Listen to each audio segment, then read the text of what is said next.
Well, well, well. Good morning. Good morning, everybody. Good whatever else part of the day it is for you. If it's not the morning, it's early. At least it's early for me. Got my coffee. Hot. It's burning my mouth. All right. Let me rub my eyes here. Get this going. I'm excited about today because we're going to do a little something different today. And let me get first of all, look at my awesome, delicious hair. Let me get my chat window popped open here so I can see it. So I can see if you guys have anything to ask or say. There you people are. I see you. All right. So today, my friends, we are going to work on the Wizard of Oz book box tuck case today. Oh yeah, it's going to be great. It's going to be a little bit different than a card, but it's going to be great nonetheless. Let's get to it. Let me turn my lights off because these things are super bright and I can't see my work. Let's go over here to design. Boom. All right. Let me just turn these lights off. Okay, sweet. So this is the Beowulf tuck case, and I'm just going to be using the same die line because I really like it. Let me just delete all this stuff. Delete this debossing layer. Nope. Let's delete it. Delete. Bonk. Here's the gold foil layer. Let's delete the gold foil layer. Bonk. Delete the artwork. All right. There's our die line. I'm going to rename this die line. Going to be called, let's see, what deck are we making? Wizard of Oz. That's right. Wizard of Oz. Are there any plans for releasing a carrot case of some type of product to display all of your delicious book boxes? Yes and yes. I'm already working with Sherman over at Carrot Case Creations to make a carrot case that fits the book boxes. We're also working on making a super cool black walnut wooden slip case that fits all 12 book boxes for next year. So just be ready. We haven't made it yet, but we're working on them. So, all right. Let me see here. I'm going to open up Illustrator. So this is the die line for Beowulf. I really liked it. I'm going to modify it just a wee bit so it's different. And I'm opening up the Beowulf Illustrator file here. Let's see where I saved that. Where'd you go? Is that it? Is that it? Yes. I think that's it. Let's see. Come on, computer. Think. There we go. All right. You guys come over here. Come on. Oh, that's wrong. Illustrator is so touchy in the morning. Why are you being so mean? I keep grabbing the other window. Sorry, guys. Come over here. There we go. All right. So, this is the die line file for Beowulf. And I'm just going to change some of these elements that are a little bit different. Well, did you see like this little spike right here?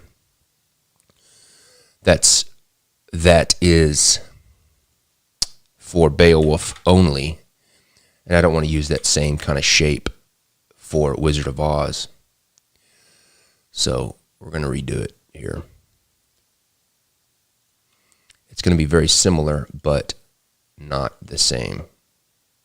Because I like the Napoleonic War. That would be cool. What was I thinking about last night?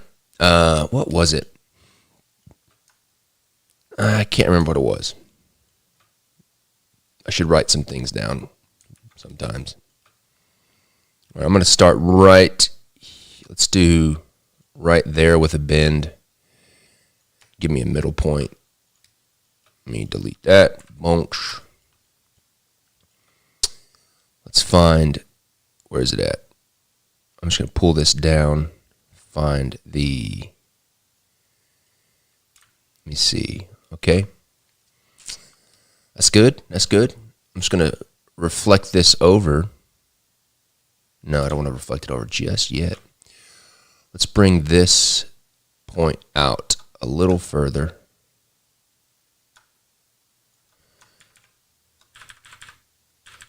To about right there.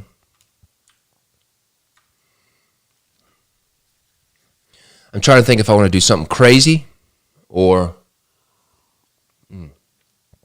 something not so crazy. Let's just try something. Let's do crazy first, and then if we're not feeling crazy, we won't do crazy. All right. Let me just check to see that lines up.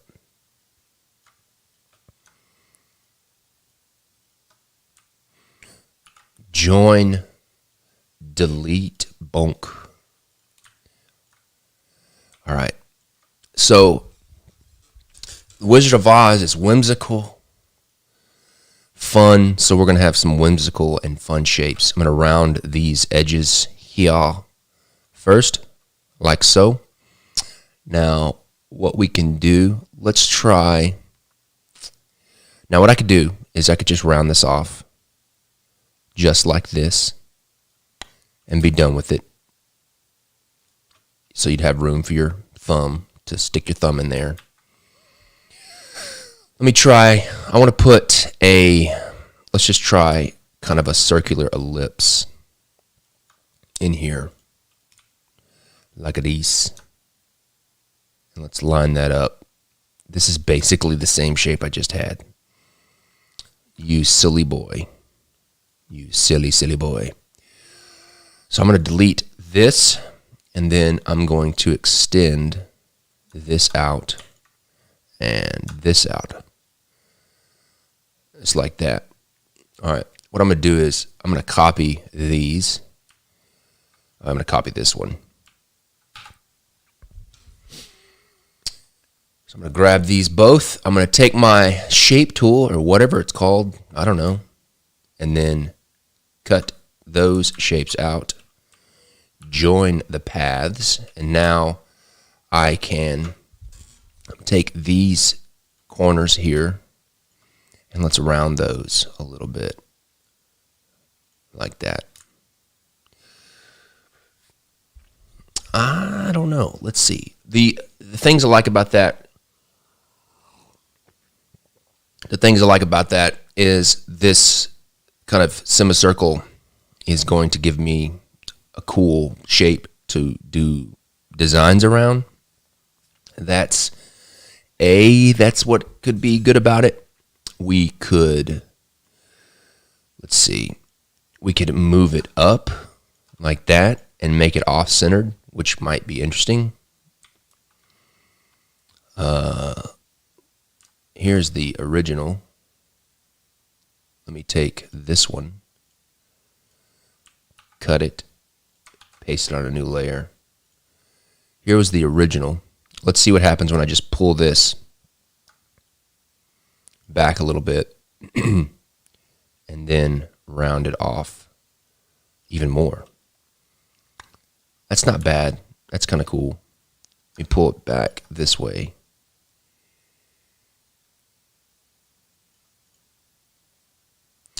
I don't mind that, actually. I like that, actually. Let's come in here and then just round these two edges off ever so slightly. All right, I kind of like that. It's different than the last ones I've done. I don't like this one. I feel like it's too stark. I don't know, too abrupt. It's just what I'm feeling. All right, so I'm just going to stick with that for right now. It'll give you enough room to stick your thumb in there and open up that puppy. So let's come over here to the flap and figure out what we're going to do with the flap. Let me unlock it. Okay, cut, make a new layer, paste. All right, so we're going to go here, make a new layer.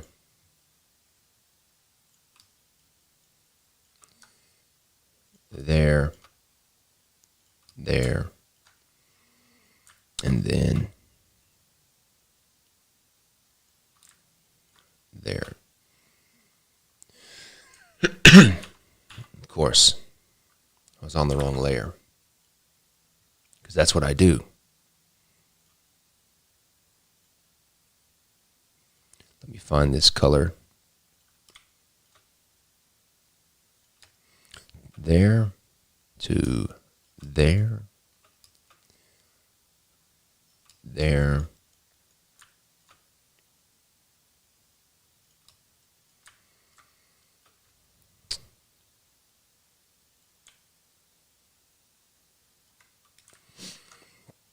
I liked the length.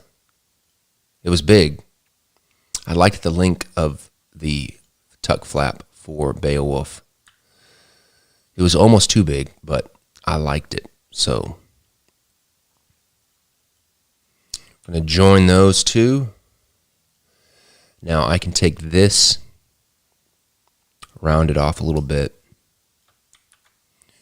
Maybe not so much. Well, maybe so. That way it mimics. Let's do it right about there. That feels good. I'm going to take these two corners and round them off. Well, I might as well just make it a semicircle. All right, I'm going to take this part and I'm going to duplicate it. I might as well just make it a semicircle. Let's just do that.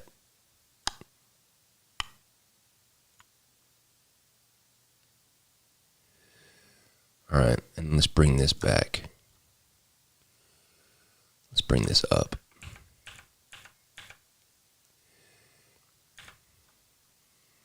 And let's bring our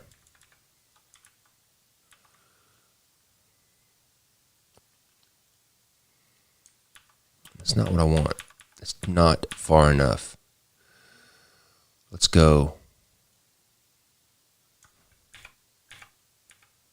Bring those there. Then bring this down.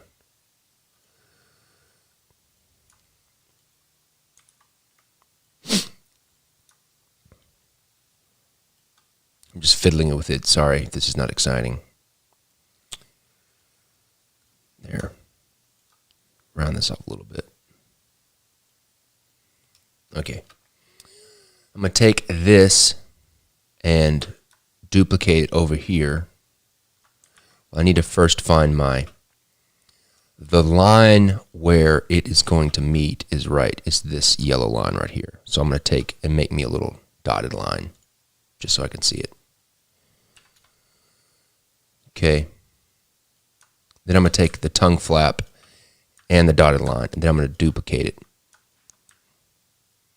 Move it over here, and I'm going to line up the dotted line with the edge of the tuck case, like that, and then that will show me the this is how far the tongue flap will go in. Now, one thing I might want to do is take this shape and come in here like this Let me see if that's workable. Just so I can have the same arc. Let me just work it and see if it is something I want to do. All right, I'm going to take this.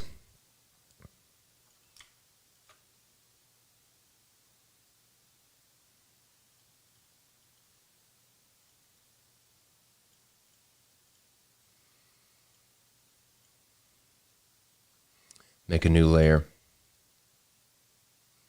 I want to lock these layers because I don't want to draw on them.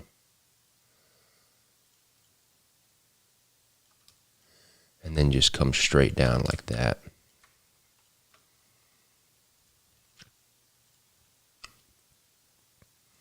And then I'm going to take this, reflect it. I guess I don't have a center point. It's kind of annoying. Do I have a center point over here? No. So I'll take this, bring it down. I can't see it. Match that up with this, like that. Now what I'm going to do is I'm going to take this dotted line and get rid of it because it's distracting. I'm going to take these arcs, take my shape builder,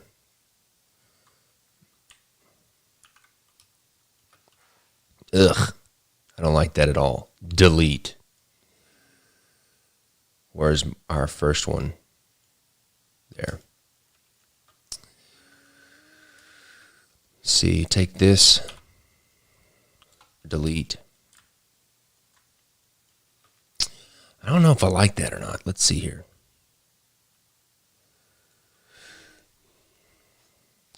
We're going to keep it for right now. Okay. I'm going to save as. Let's go to Wizard of Oz, so I don't lose it. Wizard of Oz. We'll do Wizard of Oz tuck case V1zicles. All right. Sure, save it. Now what I'm going to do is I'm going to delete these layers. Let me just look at this. Okay.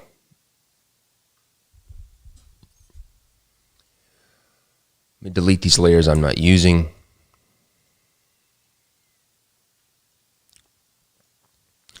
I tell you what, this is so annoying. Why do I like,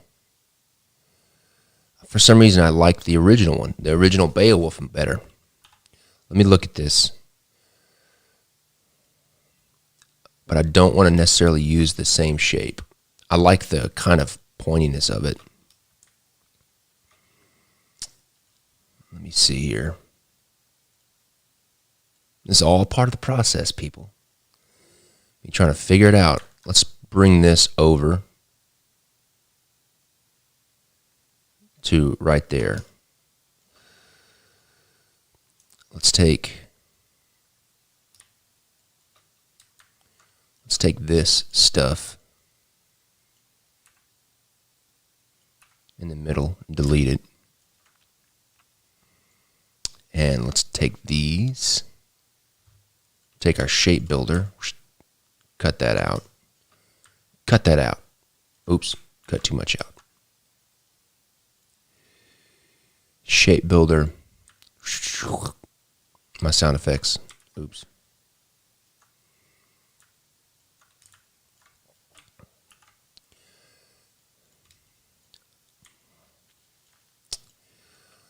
Let's take these corners, soften them up just a wee bit. I gotta join them first. Trust me, people, it's gonna get fun in just a little bit. Okay, round those corners off. Now what I'm going to do is I'm going to delete this little arc right here. Then I'm just going to connect this to that and that to that. I'm going to take these corners.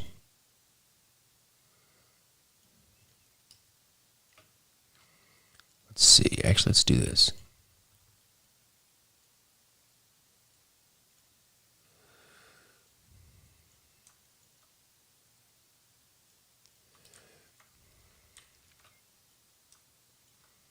Oops.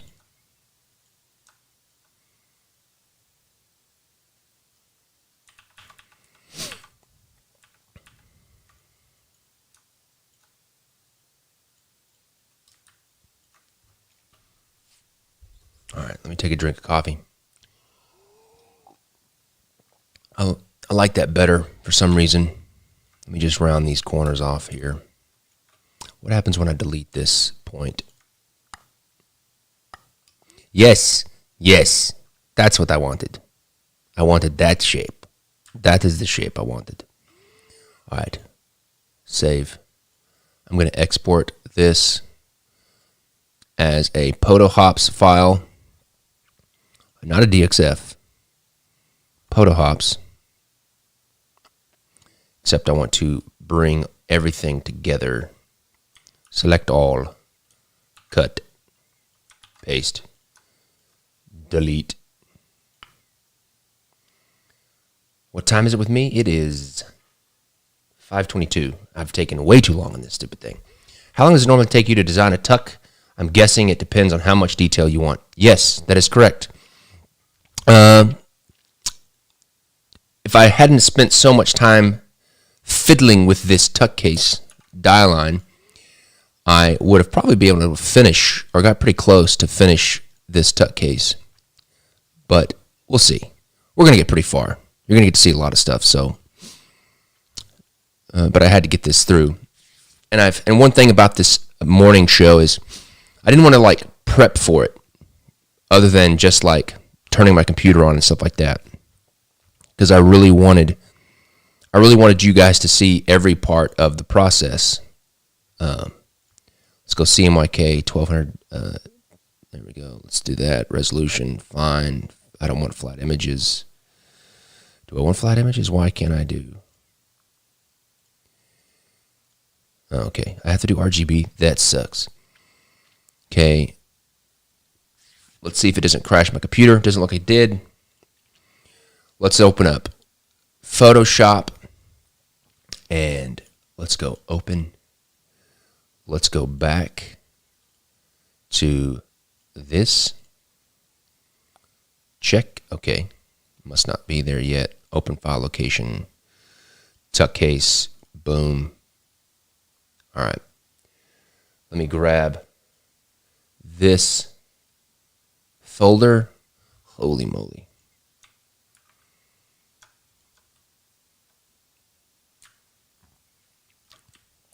Why is it a different size? I don't know.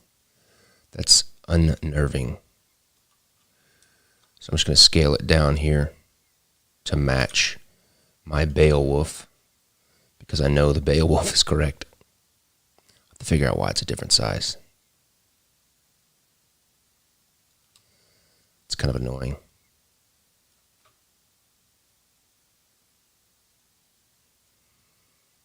Okay. Almost there. Wow. My computer is sleepy. I think that's good. Now let's line it up this way. Nudge it. That's close enough for government work. All right. Looking good. Just making sure everything's right. Okay. Delete the Beowulf one. Nope. Delete that one. Call this die line.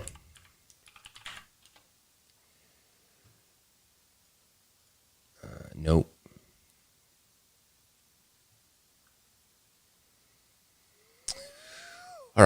let's save it and let's get to work. Okay, so if you've seen my previous book boxes, you saw the Beowulf one, you saw the Robin Hood one. They look like little old books. I love them. They're one of my favorite tuck cases that I've made. So yeah, we're going to continue that. Let's go. I need to open up a new browser window. And we're going to go to Pinterest to get some inspiration. Let's see here. What the heck have I been searching? I do not know. We're going to go old book. Okay. So what I'm looking for, I have an idea. Let me show you some of the things. This is what I'm looking for. Something like this. Stories of my childhood. We're going to go to Photoshop and make a new file just to have. That's very small. New. I guess I'll just do this. Image, duplicate, yes, delete. Delete. Okay, go back to internets. Okay, copy. Paste. Make bigger. So the thing I like about this is that it looks old. It's what I want. I like this kind of gold thing. I could see this being the Oz logo in foil, and then me making some fun designs like this. That's what I'm going for. It's very whimsical. Let's see what else we got. This is nice. Look at that. That's sweet. Men at the Helm. That's a sweet cover, let me say. Let's paste that bad boy in there. Put it beside this green one that we like so much. Enter. Man, that's nice. Look at this one. Wow. Whatever the shape is, I feel like I've seen that before in somebody's playing card design. Somebody copied that. But it looks good. It looks really good. We may copy it. This is nice. I like that. It's a little hard to see what's going on. This. Oh, look at this. That's delicious. That's really delicious. Let me copy that. Boom. Let's paste that right here. Wow, you are small. Let's put you right there. Boom. All right, let's go back. This is cool too. Look at that. That's awesome. That's super, super cool. Let's go back. This is nice, kind of Art Nouveau. This is also delicious. Look at that. That's great. Woo. That's cool too. That's got a Book of Kells composition to it. This is nice. What a cool back design that would be. I mean, come on. Just slap it on a card and call it done. This is nice. I like that kind of structure. Oh, these are all really good. It's going to make it harder. Look at this. Come on, people. I'm getting distracted by how cool these are. That's a great design. All right. Let's do this. I've had enough of this. I want to start working. All right, so I'm going to come back here. The first thing I'm going to do is I want to find me a really good base texture. I've got some stuff that I already have, but I just want to see it. We're going to go search green fabric. I've got a really good green fabric that I used for Robin Hood, but I'd like to use a different one. I'm trying to find one that's maybe a little bit more emerald green.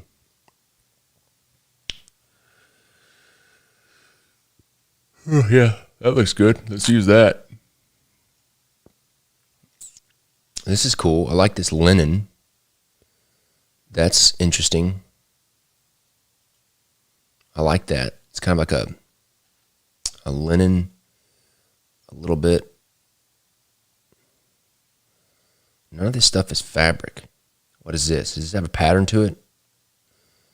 It's got a little pattern to it, but not enough. This is, let's see here.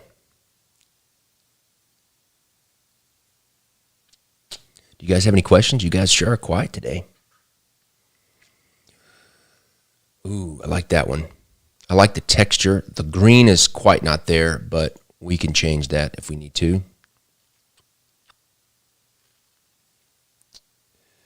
This is cool. I like that.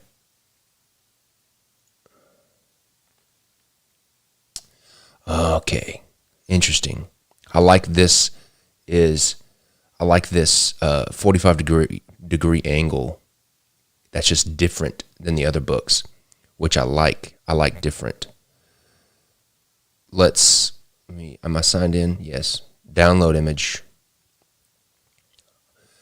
These are, just so you know, these are images that I'm purchasing at the moment because I don't steal from Google Images.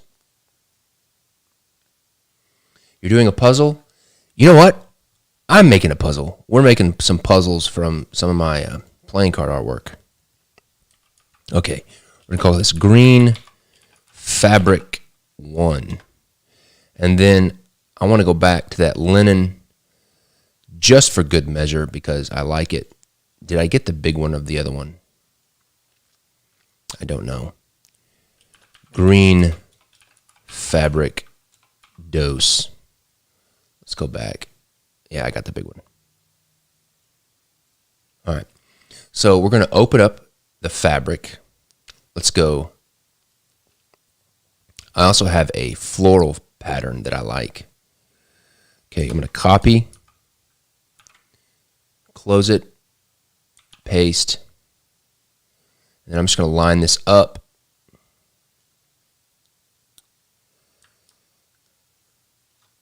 Like that. Let me flip it.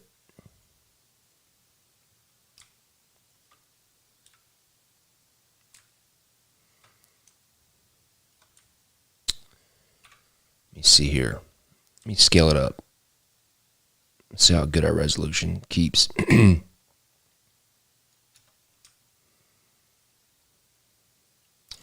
That'll work.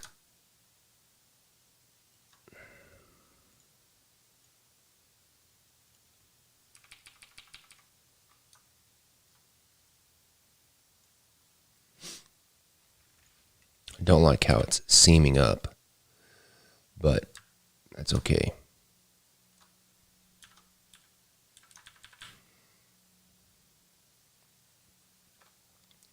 Let me just duplicate them and see what happens. I might get lucky with the spot healing brush here.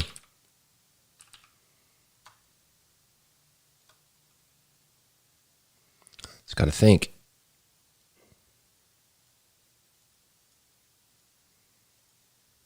Just taking that seam out.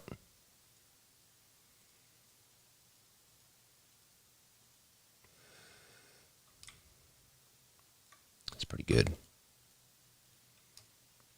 Just paint the rest of this out.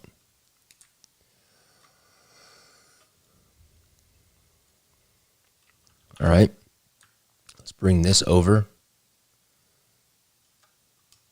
Now, that's not that bad.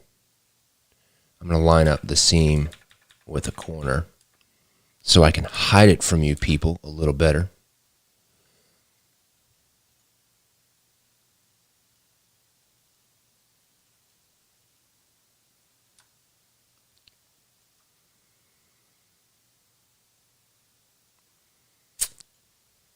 All right. Let me just clean this up a little bit. less noise for me to get distracted because I like shiny things and I get distracted easily. All right, so I've got my base. Let me clean this layer up. Let me name this back layer. Background fabric texture. What's up, Adrian? It's good to see you again. All right, so here's my die line. I'm going to bring the opacity of my die line down a bit. I'm going to open up the Wizard of Oz back design because I know that I'm going to be using the Oz lettering on the back on the tuck case somehow.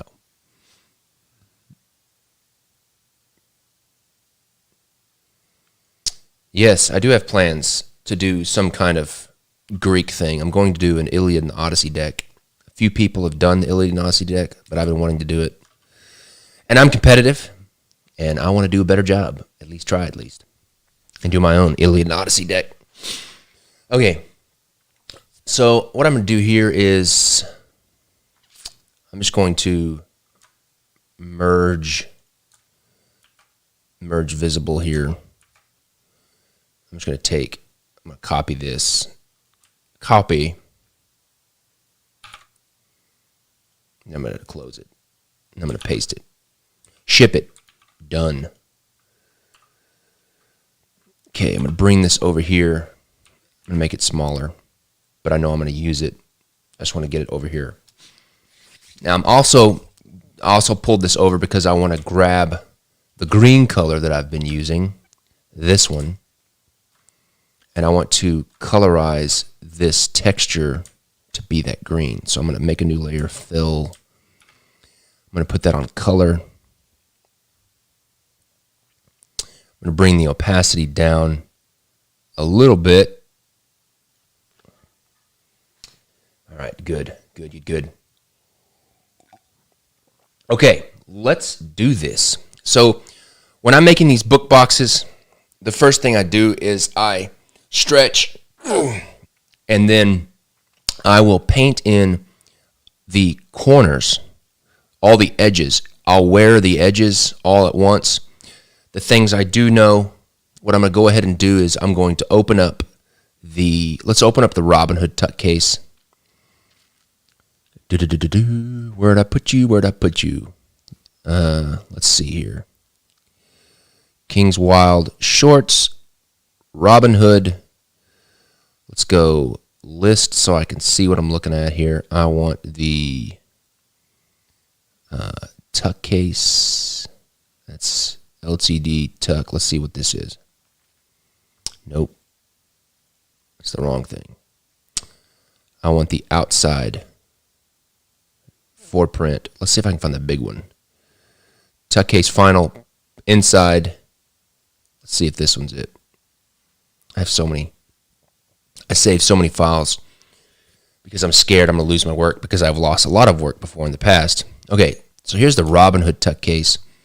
And what I'm going to do is I'm just going to take the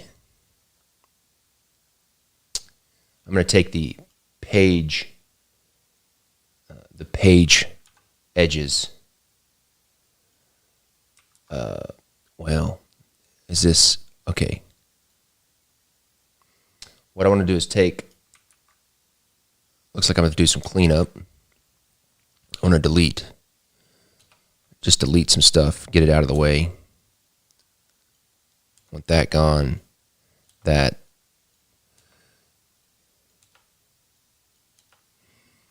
I could have done this beforehand, but then you guys wouldn't get to see the whole process. And then I would be robbing you.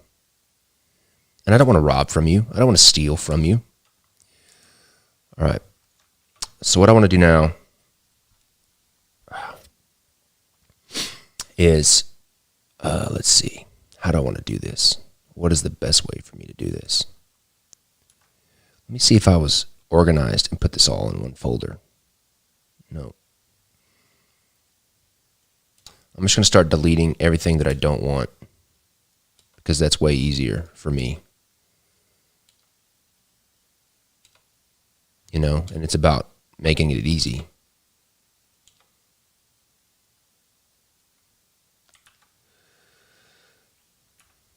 See if I can just grab. Sure, I'll delete the background. We're getting close. That's what I want. Grab this, delete. That's what I was looking for. What is this here? Do not want that. Do not want that. Okay. Lots of extra stuff, people. I'm sorry. Oops.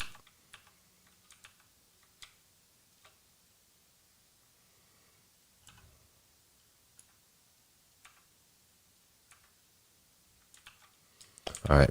I think that that's probably good. So I'm going to take all of this.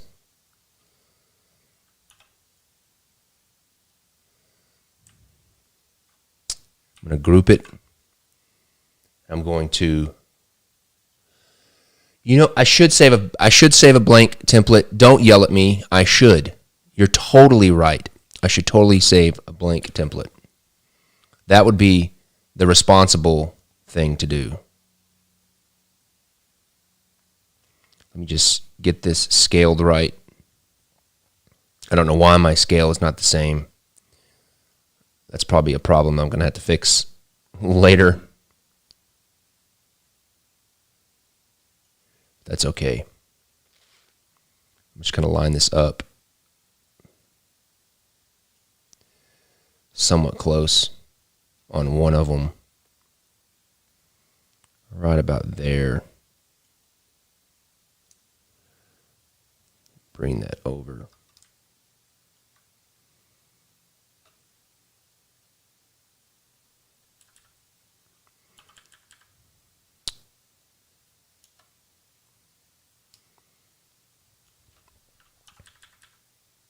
Nudge it up a little bit here.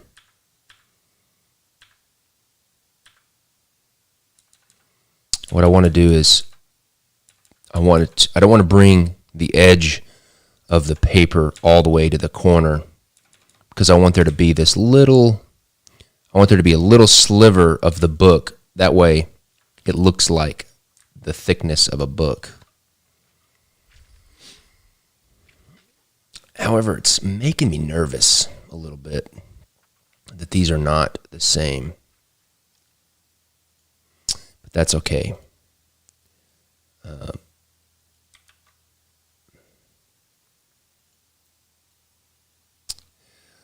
Let me see here. I'm gonna make this invisible for right now.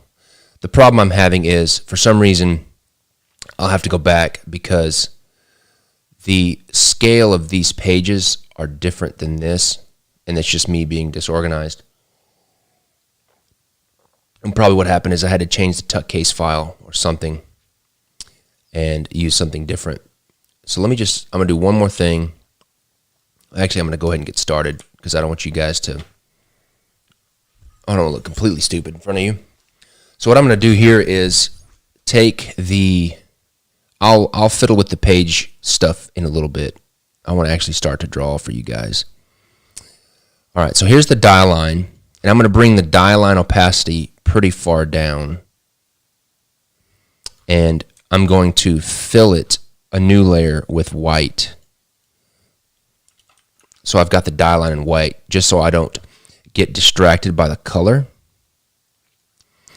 And so what I'm going to do now is, if we go back to say the Robin Hood tuck case, let me know. What we're going to do now is, if you look at the Robin Hood tuck case, let me see here. No. Let's open it back up again.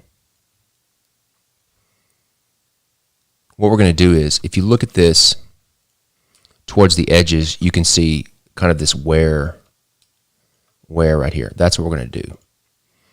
So the way I do that is, the first thing I want to do is I want to put a leather spine of some sort, very similar to the way this Robin Hood is, where you've got this leather kind of spine. We're going to do something similar to that. But with this one, we're going to be a little bit more whimsical, and we're going to have some shape to it, so it's not just straight. So we're We're going to go to Robinhood because I love this leather texture that I used, if I can find it. And of course, I should have found these things beforehand. Let's see, Dropbox. Let's go textures. I think I put it in textures. Textures. Where's my stock? Stock textures. Is it? I didn't put it in. I may have put it in fabric. Yeah, it's right here. Let's grab that. Open. This is the leather that I've been using, and I really like it. All right, so I'm going to just copy all of this. I'm going to go back to our tuck case.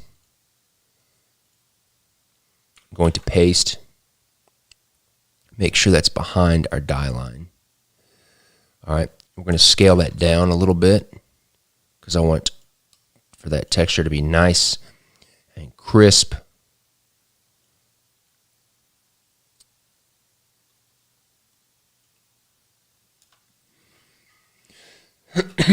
All right, so what I'm going to do now is I'm going to turn on symmetry.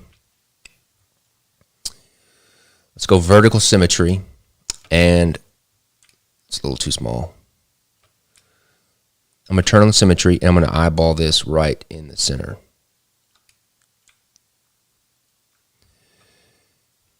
I feel like that's pretty good. Let me see. I can do a quick test.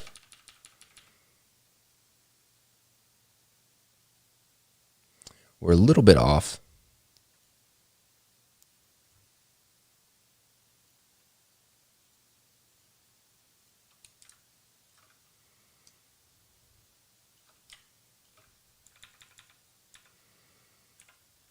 Okay.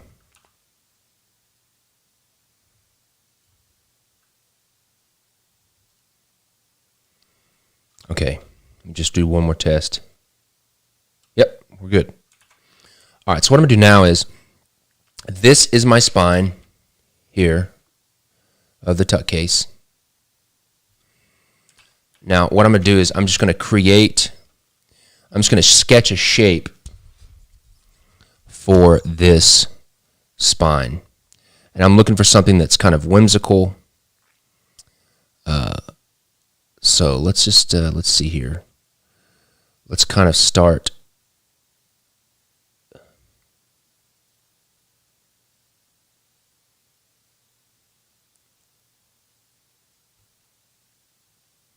What I should do is turn on both symmetry. Of course, I'm going to redo it now.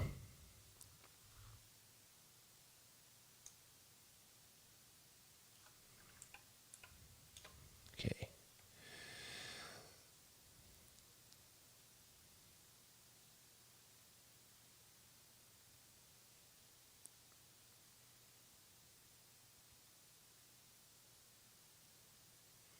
I can already tell that's going to be too big. The reason why I don't like that is because it really cuts into the front of the book, where is going to be where I get to do a lot of that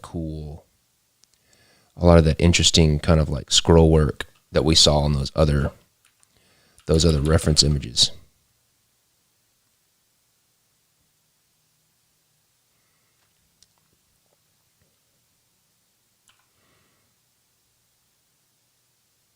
I'm not looking for anything too intricate. I'm just looking for something that's not, and I may go back to the straight. I just want to try it out to see what I get. It's not that bad. I want to round the corners off. I don't want it to be sharp corners like Beowulf, because I feel like Beowulf was the story. The story was right to have like sharp edges and stuff like that. And then let's see what it looks like to have. Maybe it's got like,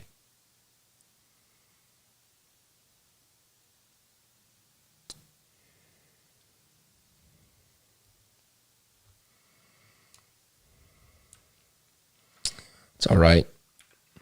Let's see here.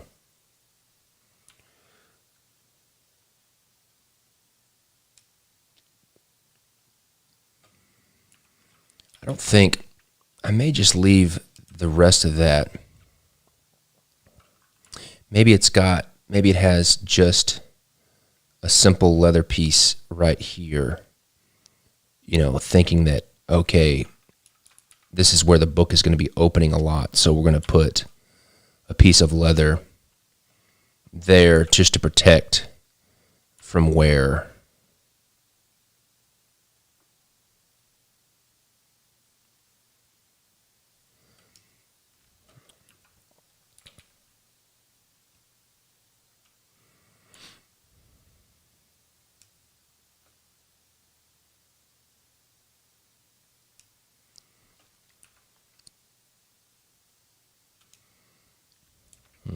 I'm not feeling that. I am feeling that spine, though. I like the spine. All right. We're just going to stick with that for right now. So what I'm going to do is I'm going to create a mask on my spine. And I'm going to paint out this shape.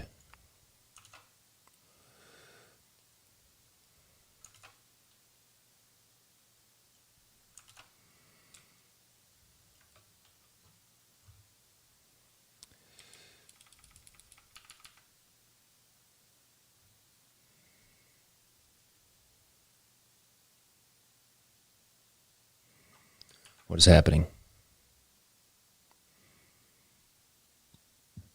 Why aren't you painting out?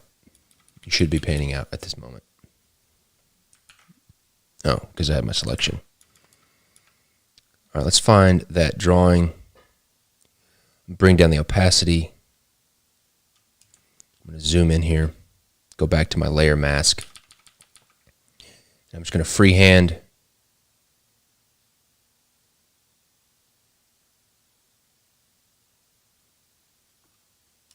this shape.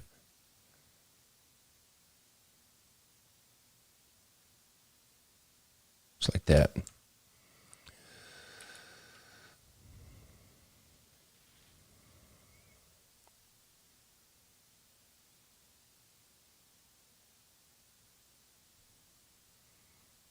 I'm not erasing, I'm using a layer mask. And that is a good lesson if you are a Photoshop trainee. Never erase, just use a layer mask because you may screw up and want to go back. All right, so I got the shape. So now what I'm going to do is I'm going to go on top. I'm going to go on top of this, of all of this. I'm not 100% sold on the spine yet, and that's foreboding a little bit for it, because usually if I'm not sold something, if I don't like something right off the bat, it usually ends up not working. All right, so I'm going to go, I have a special brush that I use for this, and I don't know why I use it. I've used it for like a decade, and it's really not even that. I can show you what it does. It really doesn't even do that much, but it does a great job. You know what? Holy moly. I have not saved once. Oh my goodness gracious. Could have blown it, people. Wizard of Oz. I need to save this tuck case. What the heck was I thinking? Control S. Control S. Wizard of Oz. Wizard of Oz. Tuck case. This would be standard tuck case. Standard tuck V1. Whew. It's got me, peeps. All right, so I'm going to make a new layer on overlay. And then what I'm going to do now is I'm going to go in here and I'm going to paint the edges of where the book edges would be. I feel like, now that I'm zoomed in, I feel like this green, I want this layer to be a little bit darker in value.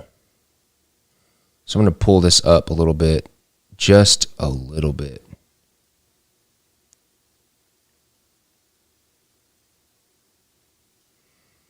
Not too much though. Okay.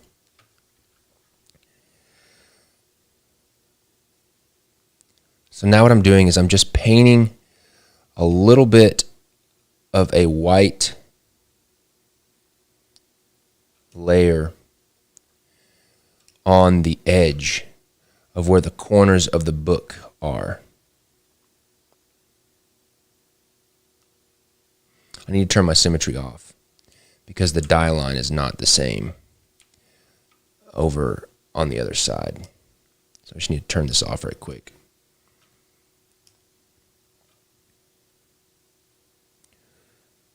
It'll also make my computer run faster. So what I'm doing now is I'm just roughing it in. I'm basically redrawing kind of the die line, but I'm not drawing over the line itself. I'm drawing right inside the line because that's where the edge of the book would theoretically be.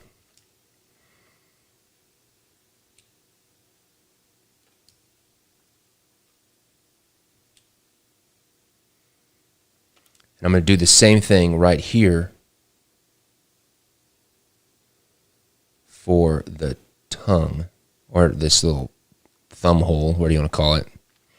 And what I'm doing now is I'm just roughing it in so I've got the placement.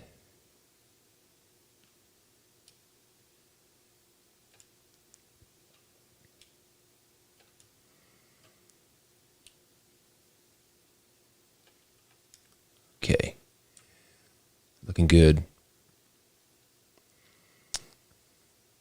I'll go ahead and do right here and also around this tongue flap. So I've got that.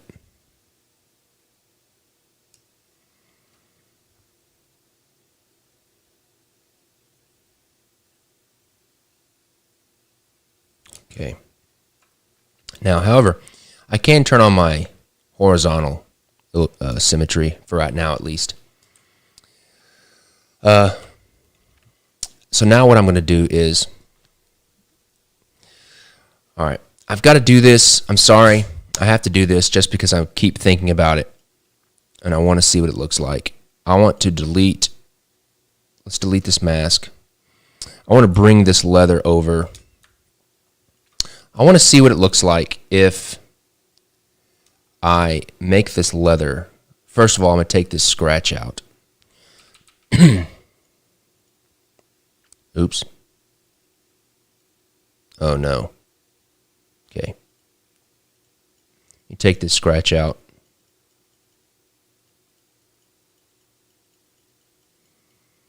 Okay. I want to see what it looks like if I make this leather green. So let's bring the opacity up. Oh, son of a biscuit. Son of a biscuit. What are we doing, people? That's really cool. I like that a lot. What were we thinking? What were you people thinking trying to get me to use that linen fabric? Gee whiz. You guys are trying to lead me astray. This is delicious. We're totally going to do this. We're not going to jack around with that fabric texture. Okay, what I need to do is, let me size this up. I'm going to size this up. I'm going to squeeze it a little bit, line it up with this. Oh, that looks so good. I'm going to have to lighten it up a little bit because that'll print real dark. And let's get this over here. I know I'm not going to use that front part because that'll be book pages. So let's pick a part of the leather that I like for that tongue.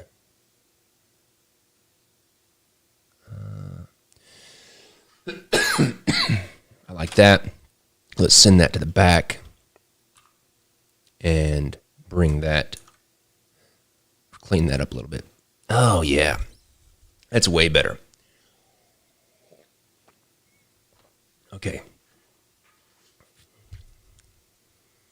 All right, let's find. So if I go back here's the die line, and you can see that I quickly painted in the rough in of those page edges. And so let's see. I'm going to grab this. Let me just get, what I want to do is grab, I'm sorry this is taking a lot longer, and it's not as magical, I guess, as me drawing a playing card. But I felt like I wanted to do this morning, and so I'm going to delete some of this stuff. Okay.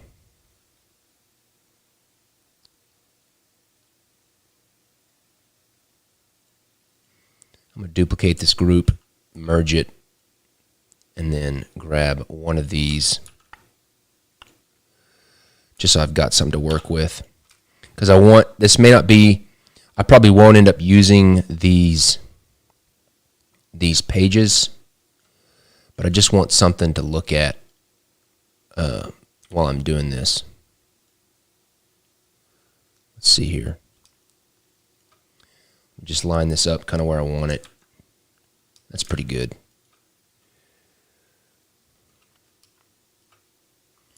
Let me clean up.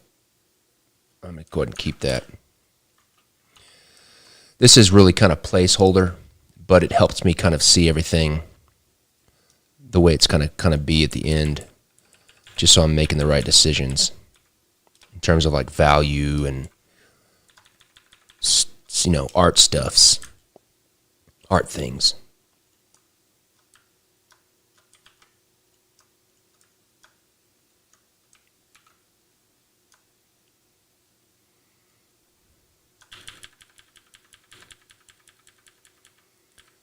Okay.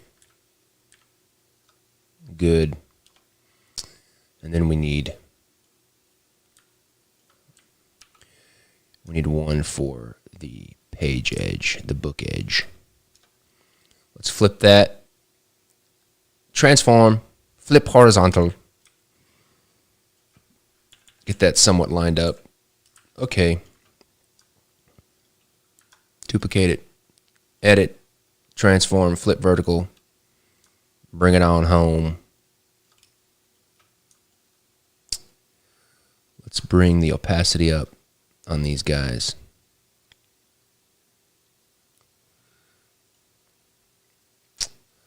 Okay, let's erase.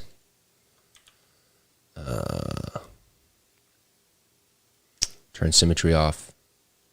Feather the edge a little bit. All right.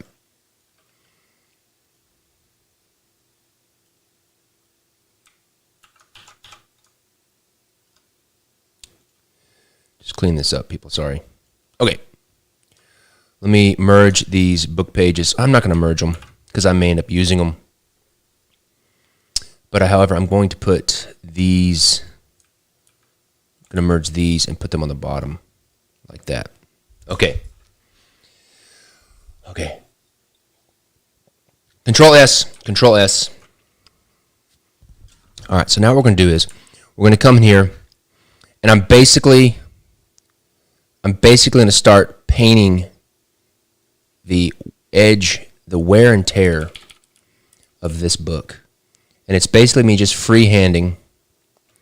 For a while, I'm going to put on symmetry just because it's going to be easier and I'm lazy. But basically, I'm just thinking about how a book would wear over time. And I'm going to paint, you know, the coloration of the leather would start to fade on the edges as it gets worn.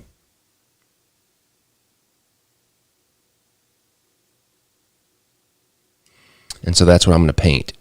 This first layer is just kind of the corner wear, or the edge wear, I guess you could say.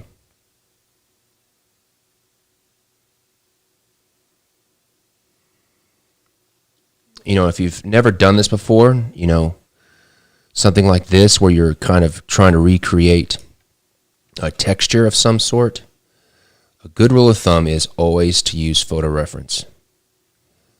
And I'm not using photo reference only because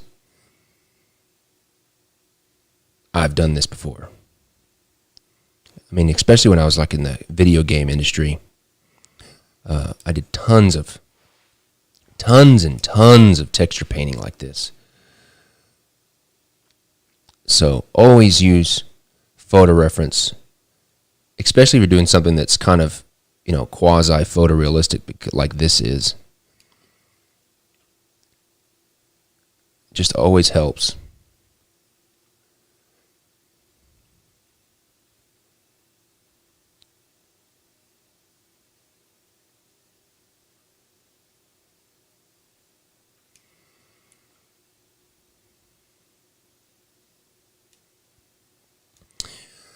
Okay, the spine. Let's give a little more wear to the spine corners.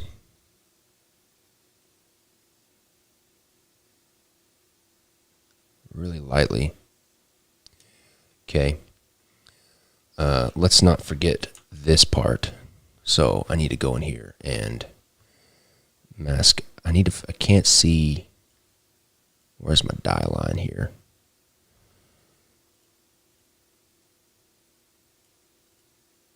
I need to put this on top so I can see what's going on. There we go.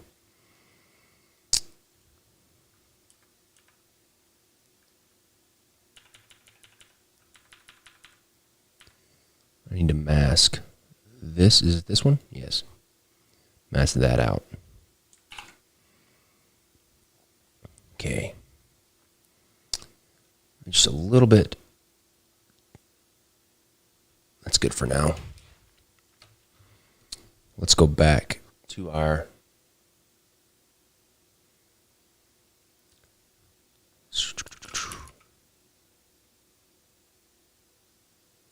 Yes, I know. I know the spine is usually worn with the fingers. I will bring in like the more asymmetrical, unique wearage in a little bit. This is just me taking advantage of the symmetry tool and putting just a foundation down.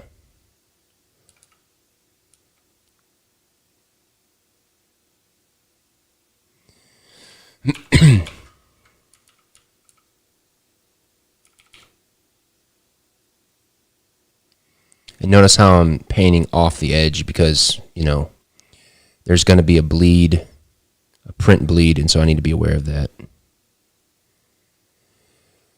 All right, that's looking good. Let's get some in right here.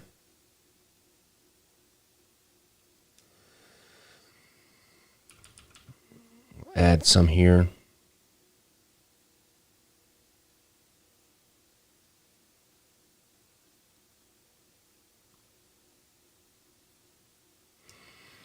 Because I want the edges to almost be white, because over years and years and years, they would get bleached,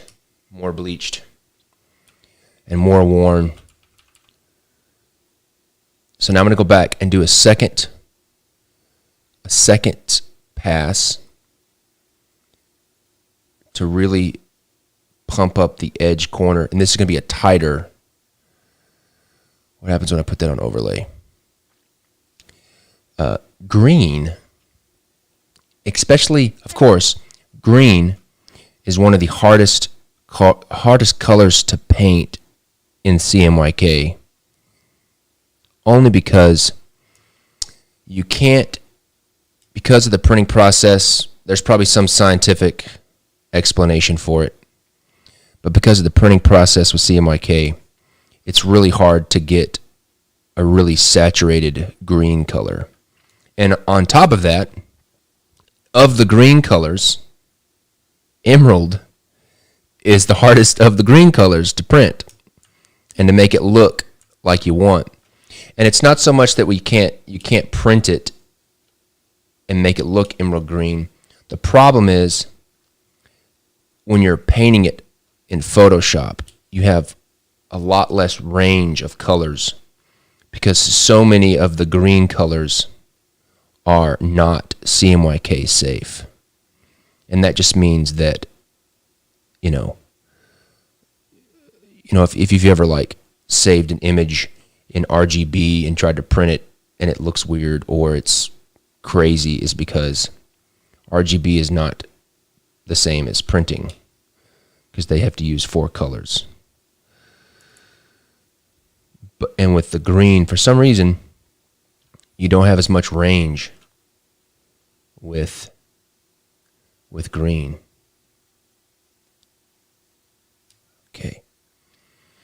Okay, what I'm going to do now is, let me just do this one side over here.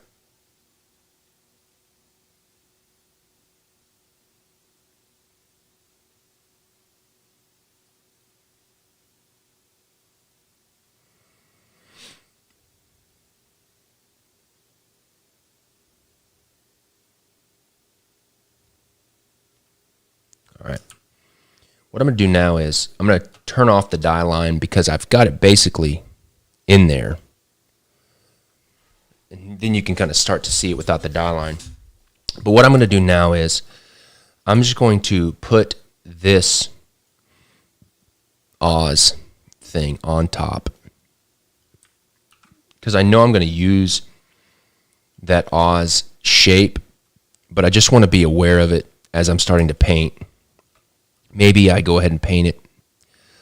Okay, so you have to think it like this.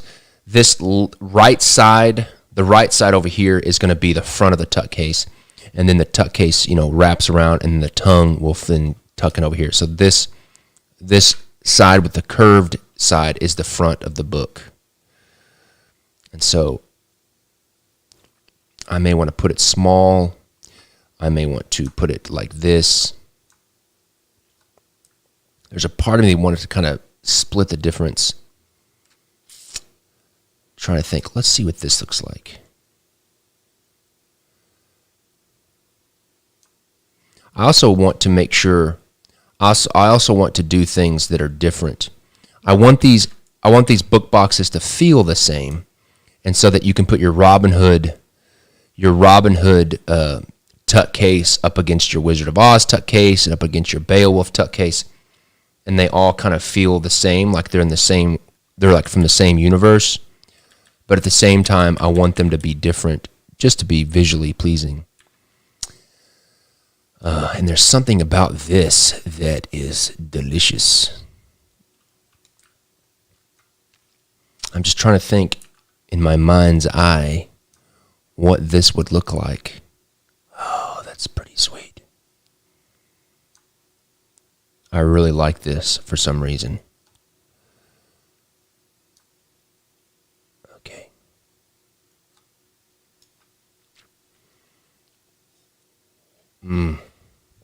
This is pretty nice. I like this for some reason. It says Oz really big. And I think that when you look at it from one side, it'll just be like a portion. Like if you look at the front of the tuck case, it'll just be this design. I really like that.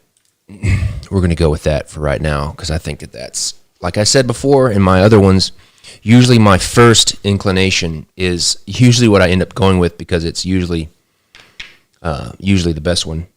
At least I think so. Control S. All right. So what I'm going to do now is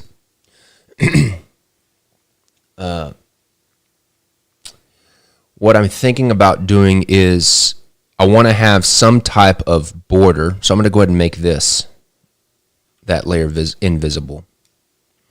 I want to have some kind of border. So what I'm going to do is,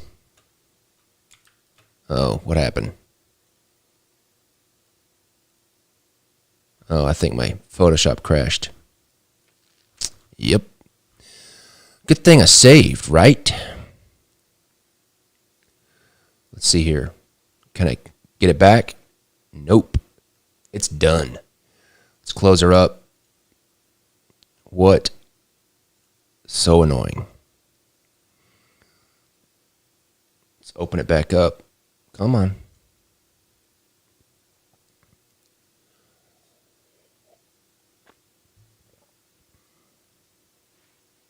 That's why you save. Let me play some music for you.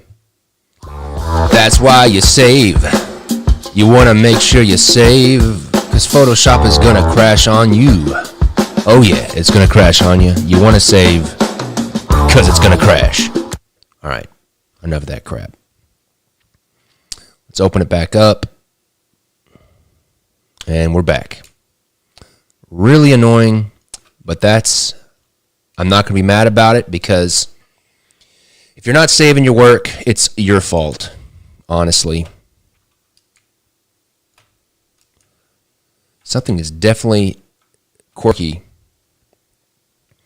All right, so I'm going to make a new layer on multiply.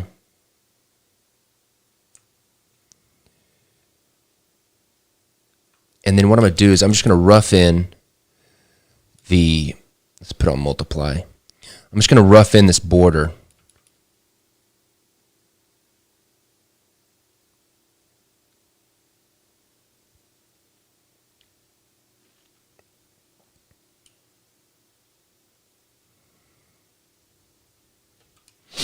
I'm just going to continue it over the spine, because I want to be able to have that sweet Oz.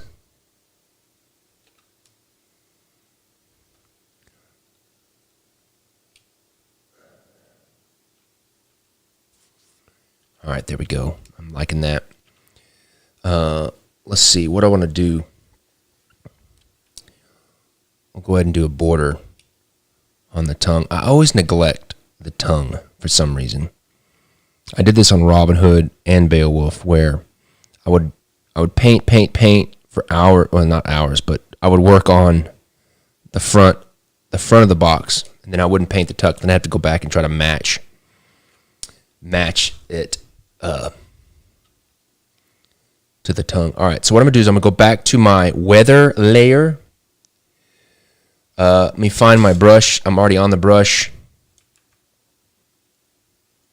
And so now what I'm gonna do is I'm gonna start painting the weather, the wearing layer on the edge of this border. So I'm gonna rough in the first, just the block in the shape here.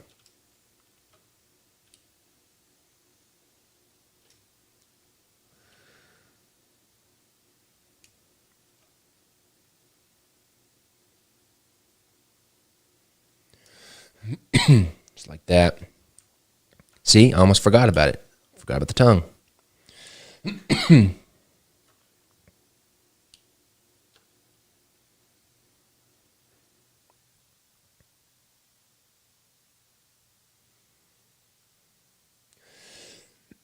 The name of my super funky theme song, I don't know. It's I think it's called something.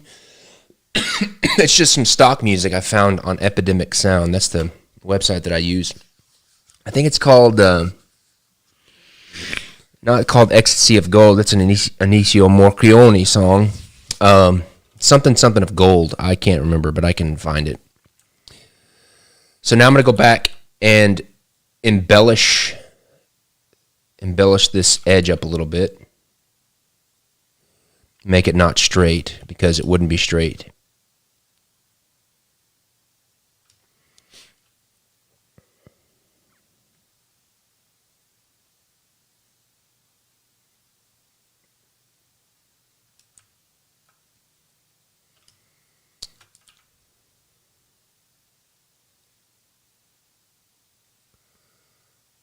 There we go. And I'm trying to stay on the outside of it, because that's where it would be higher. Because in my head, inside this border, all this area is going to be debossed and going down. And then everything, and then the Oz shape, it's going to be like raised on the same level as this. All right, now what I'm going to do is I'm going to do the opposite. I'm going to feather this edge a little bit, because I don't want it to be super hard. Feather. Okay, did I do it? Maybe. What is happening? Okay, Control freaking S. Oh no. What is going on with my computer, peeps? Something is definitely up. Did it lock on me? Oh my goodness gracious. Something happened. Did I lose a window? Something's wrong. I think it crashed on me again. And I don't think I saved. Wow. Let me see if I can save it. But it doesn't look like I'm going to be able to. I am really sorry about this, people. My Photoshop is being super crank this morning. I'm going to have to do it. You made me do it. You made me do it.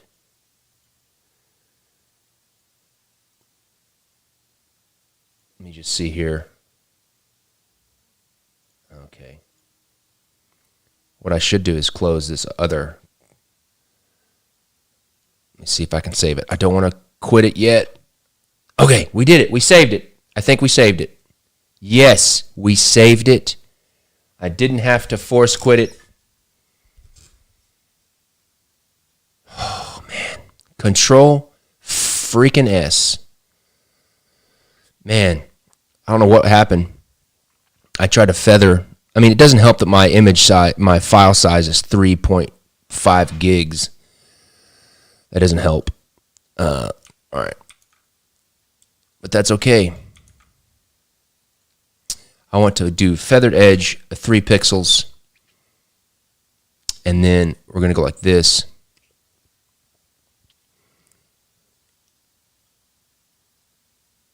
Line that up like that. Ugh.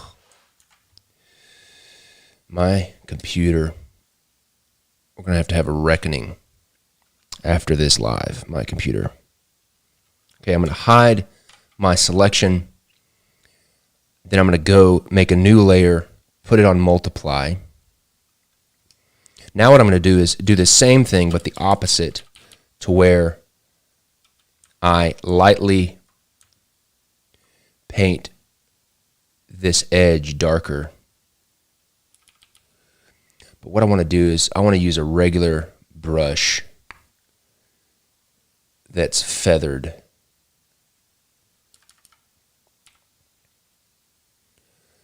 Bring back the opacity and just lightly hit it like that.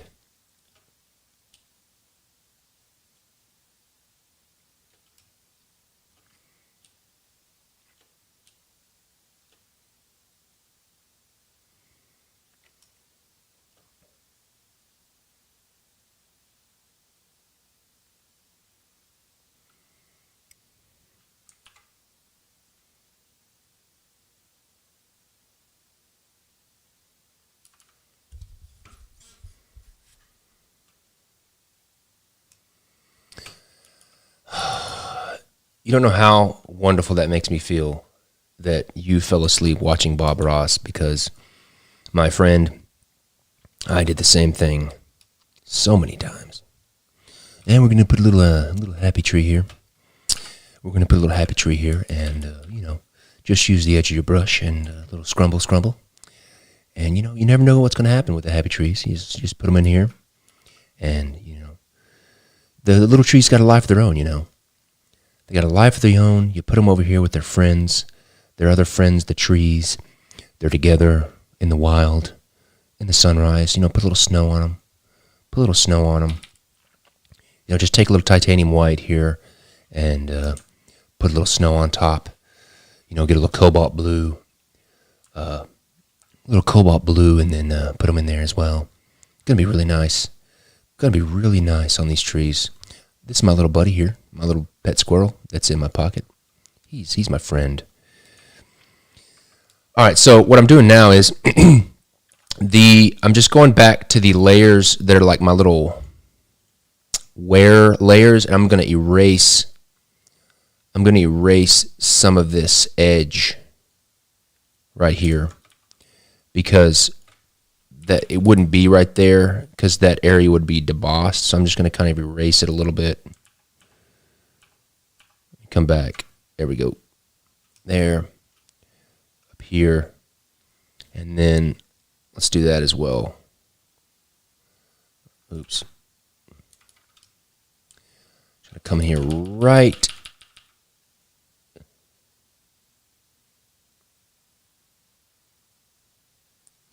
Bro, I love Bob Ross.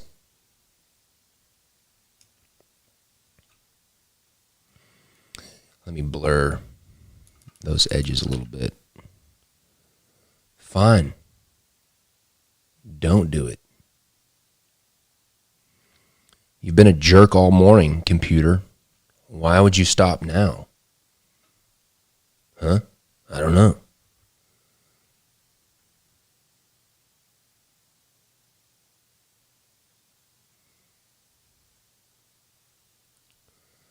Yes, I know. Doesn't mean I don't want you to do it.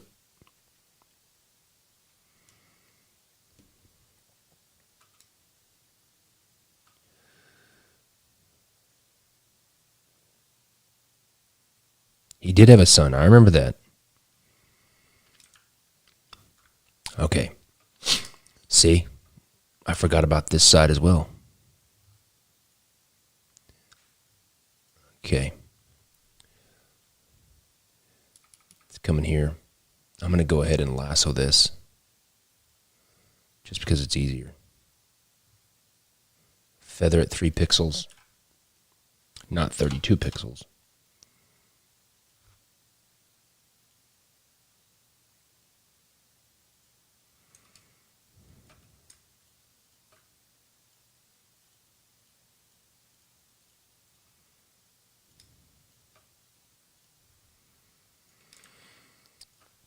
Hide, Control H. Use my brush tool again. Gonna paint a little.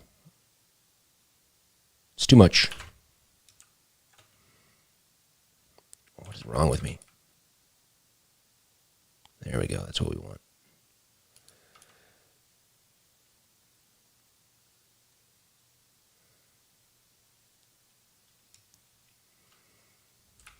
All right. All right, let's open up or make visible our Oz logo. Let's scale it to kind of fit in this border.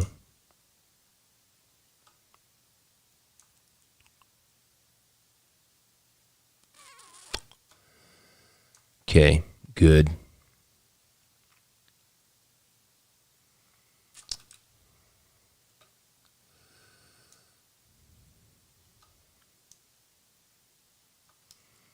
I'm also trying to,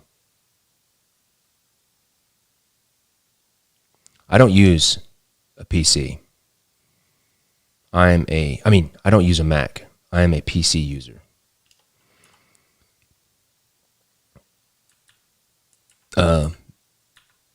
And whether or not I had issues, you probably don't have issues on Mac, but I'm not going to use Mac just from the principle of it. I'm going to be one of those stuck-up Mac haters. I used to be a Mac user, a power Mac user, but I was tired of spending 4 times as much just for the brand when I could get the same hardware myself and just make my own computer. That's why I save a lot, because I like saving money. So I Control S to save money. In the end, really. I'm just going to stretch it out just a little bit more. I want to match it up, but I want to keep this dot right here in the center.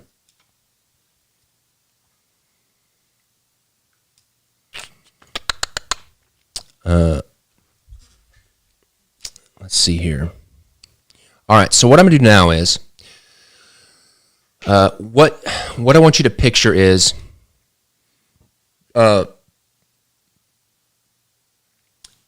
what's going to happen is everything, the part that says Oz is going to be like raised up, and then the negative space around the Oz is going to be debossed into the book. And then what I'm going to do in my head is, if we, let me see, do I have Pinterest still open? Yes. What I'm going to do is, the areas that are raised, I'm going to do something like this, where you've got really cool scroll work, really tight scroll work in gold foil on the raised portions. So, well, all of my card decks now look like a book. Only the ones that are based on literature. This is kind of a whole series that I'm doing based on classic literature. So all of the Tuck cases, not the Federal 52s for next year's subscription, but everything that is a book based on a book will look like a book case. So let me go back to my brush that I was using. Let me find it. There it is, right there. Bonk. And so what I'm going to do now is I'm going to lightly paint in this wear layer on the edge. First of all, I need to turn off my symmetry. And it'll make my computer's life a lot easier. Because what are we at? What is our image at? We're at 16 inches by 11 inches at 800 DPI. So we're huge. And what I'm going to do is just to make it go faster, I'm going to crop this image just to make my computer run faster.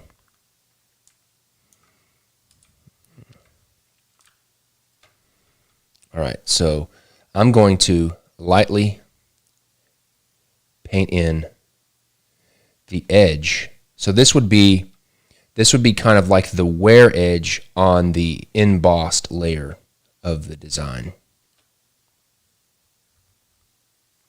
And what I'll probably end up doing is the standard edition will be the Tuck case or the book without any of the gold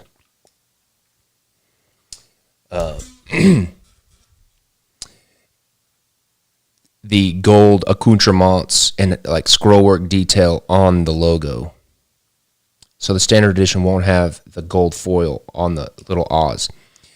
It'll be the same basic design, but it won't have all the gold foil. And then the limited edition will have all the tight detail work in gold foil on the Oz logo. That's what my initial idea is in my brain. And I just came up with that right now. But in my head, it sounds good. Because I always have to think about this stuff. You know, I collect playing cards. I collect playing cards myself. And I got to think about, I try to approach this as a playing card collector. And what would I like as a playing card collector? And so, you know, I feel like that helps make the products better.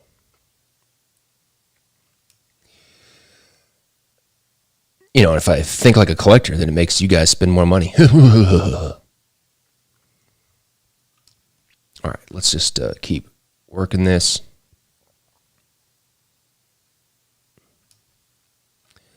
Looking good.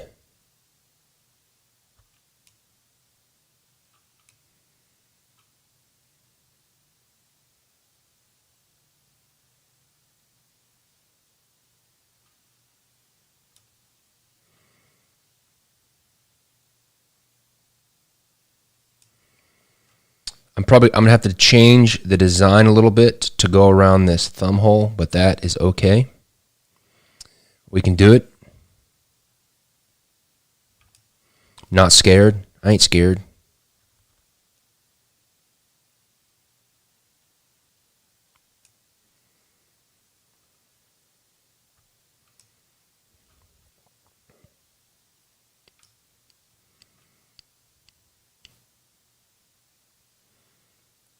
So we'll come up like this. And then we'll kind of terminate that design right there.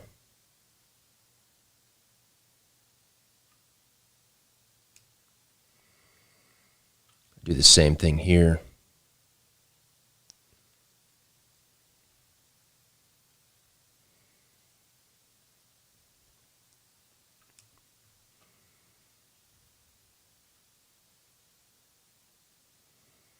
Big arc. Oh, can I make it? Yep, there we go.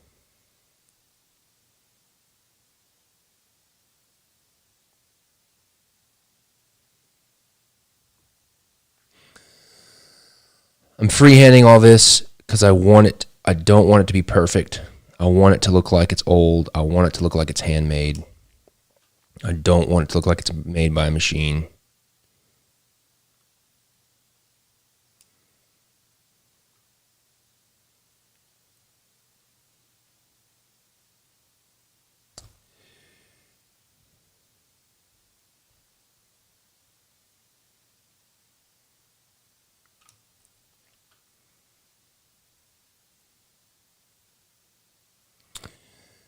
Okay, come on. Follow me, line. Follow me.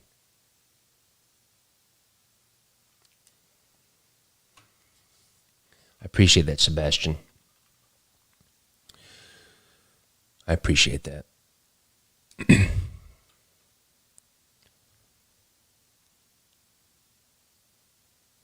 going to take out this little circle at the top. It's going to be too small. I may put it back. We'll see.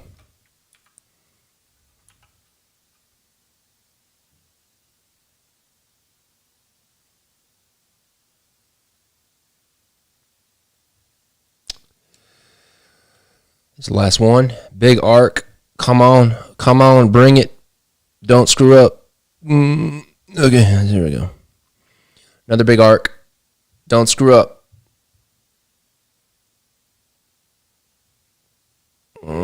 Okay. There we go. I wasn't finished. I thought I was finished. Oh, a huge arc. Let me turn my page here so I can get this arc because I'm left-handed here. Come on. Come on. Come on. Oh, I messed up.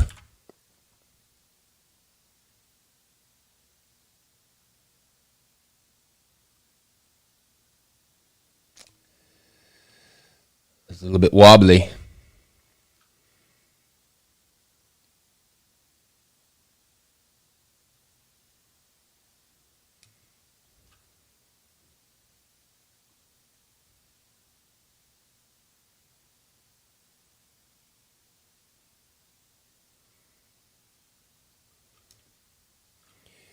All right. Good. Let's see if we got it all. All right, let's turn off the top. Yes. Did I get everything? I did. Okay. So what I'm going to do now is I'm going to go back and paint the wear layer on this embossed area. And it's just a lot of the same repetitive stuff, but it's part of it. And you're going to go with me. I guess you can leave if you want, but that's what I'm doing. So basically, I'm embellishing the wear layer on this embossed.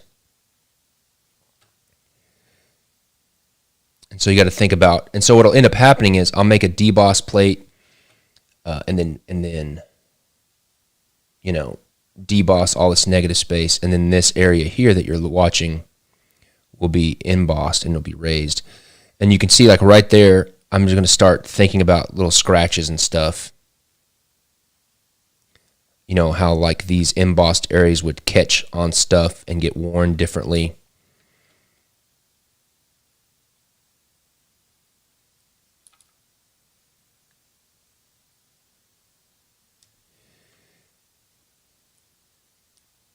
And one thing I like to do is, like right here, you've got this imperfection in this texture. I like to just go with that and paint around it like it's part of it. And so I'll create scratches around the actual photo reference. You know, I can go back in here and erase this. Around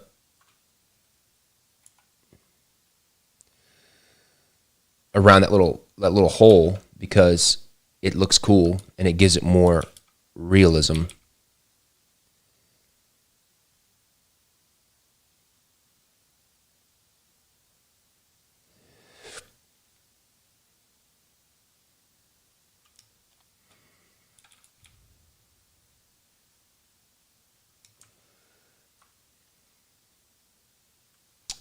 Yes, it does take a top and bottom plate to emboss. You got the strike plate, which is usually copper. Well, mine are copper because it gives a cleaner edge. Most of the time, they'll make them they'll CNC them out of like this plastic. But that's for the amateurs because it doesn't give a sharp emboss. So you'll have the strike plate that's copper, and then you'll have the reverse plate that could also be copper, but most of the time, the reverse plate is that plastic material because you don't want the sharp edges of the copper coming together and cutting your paper.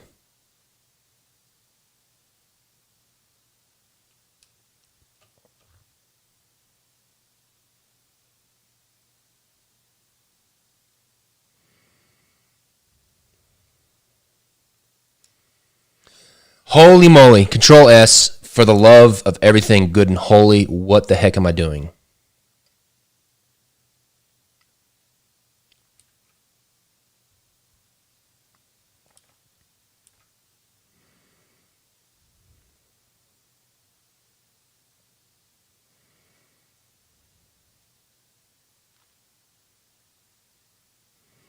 Yeah, I mean, it's more of just an act. I'm really not a Mac hater.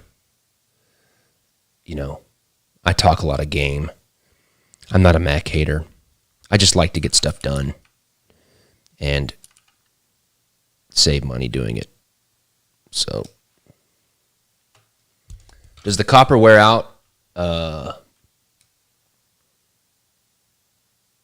Yes, it does wear out. I would say that, on a copper plate, but here's the thing, like the amount of tuck cases that you would have to print to get to a point to where the copper plate is wearing out. We're talking hundreds of thousands, I think. Nowhere near the amount of that I print. And that's also something else I keep forgetting. Clove Street Press, who prints a lot of my tuck cases, he has just this mountain of copper embossing plates from all the decks that we've been doing. And I've been meaning to get him to ship them to me because I want to sell them or like auction them off because I think they're cool. Or maybe not auction them off and just keep them for myself and be selfish.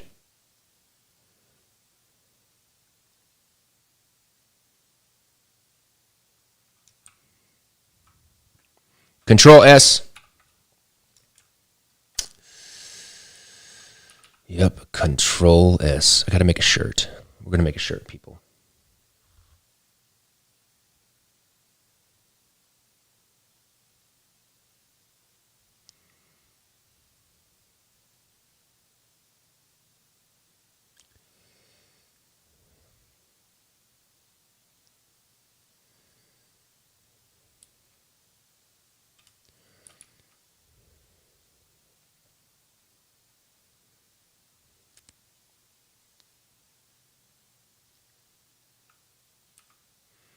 Oh, yeah, you can totally frame copper plates. Done it. Seen it done.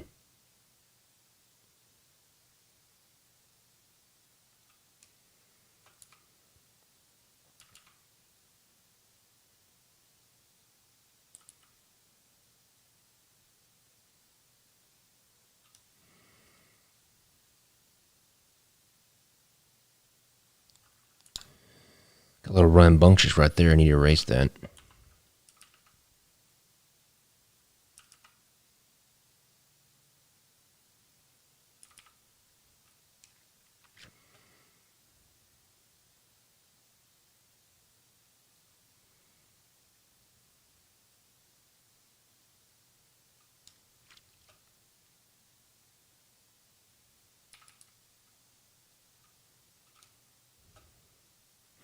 This is going to be a sweet tuck case. I already know it. With this really cool horizontal design. It's going to be really good. I'm just going to go ahead and say it. It's going to be really sweet.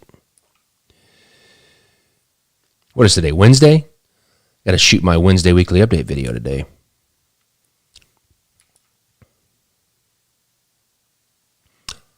Oh, also, I brought down the new, we were talking about yesterday, for people who were here yesterday, I brought down the 3 new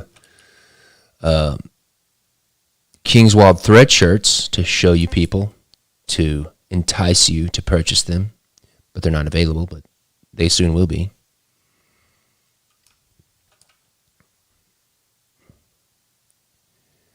It turned out really cool.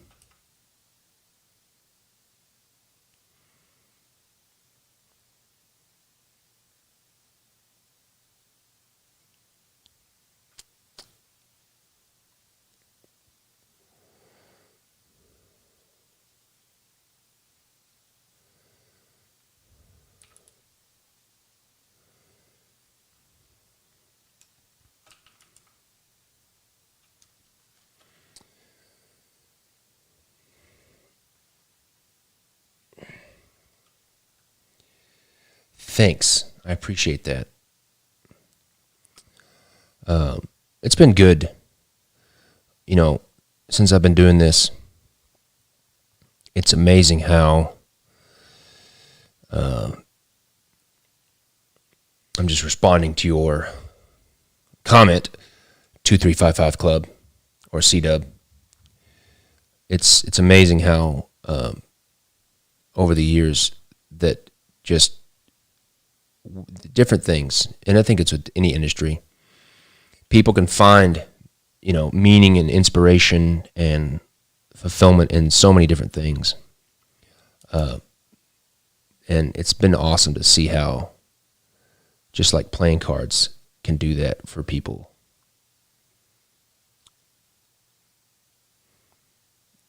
Playing cards are my life, I can't see myself doing anything else.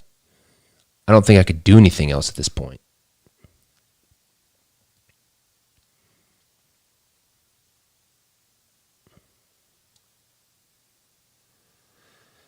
Okay. I don't want to rush this. I feel like I'm getting self-conscious that this is just taking too long. And I got to remember myself that this is part of this process of this whole live YouTube, is that you guys are along for the ride. And I don't want to rush it just because.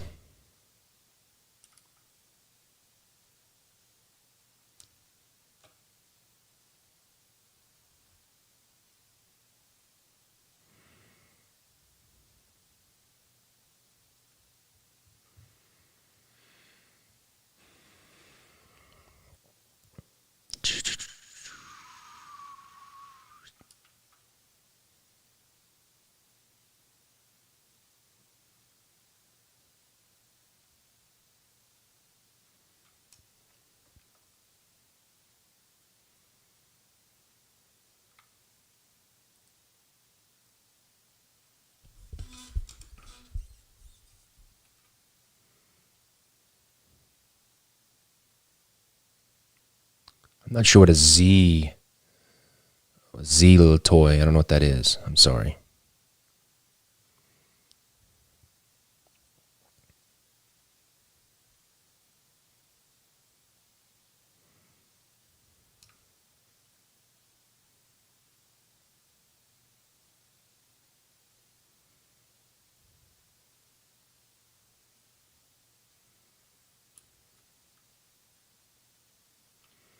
All right, let me just hit this a little bit over here.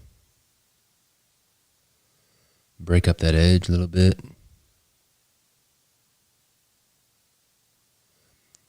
Paint where the leather folds a little bit.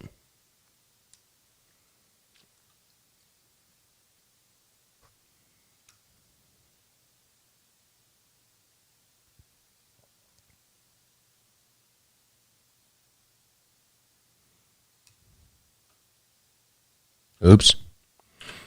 I did the wrong part.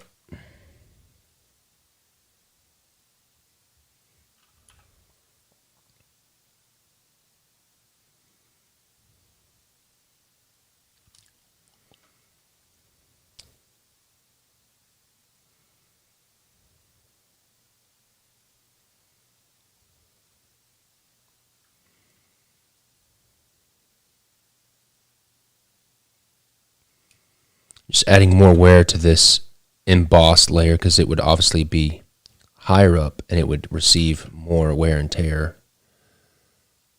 I'll probably end up going back and knocking back that white layer. It's just a little bit much at the moment.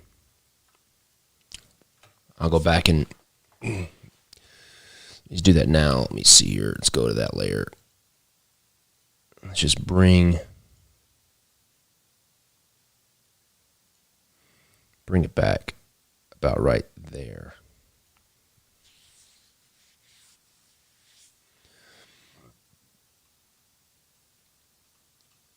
Joel, your question was, how often do I do these live streams? Well, this is the third in this new series. But I'm going to be trying to do this every morning during the week, 5 days a week, in the morning at 5 o'clock a.m. Eastern Time. All right, so now what I'm going to do is I'm going to just keep working it. I'm going to hit Control-S for the love of everything good and holy. I'm going to hit Control-S. I'm going to make a new layer on Multiply. And then I'm going to do the opposite where I'm going to paint a shadow around the edge. This is going to be embossed, and so I'm going to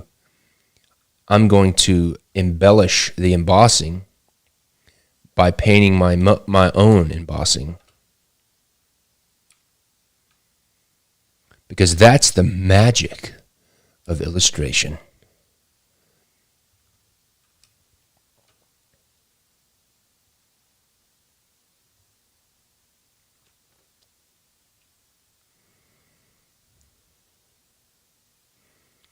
See, if I had like a Bob Ross show, that would be the show title, The Magic of Illustration, or something like that. I don't know.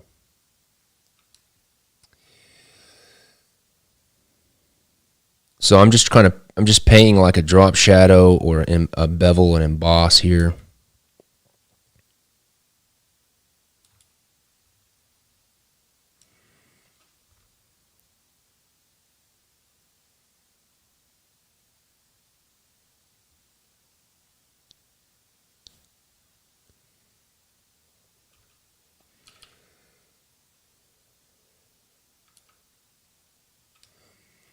This, I know I said it already, this is going to be a sweet tuck case.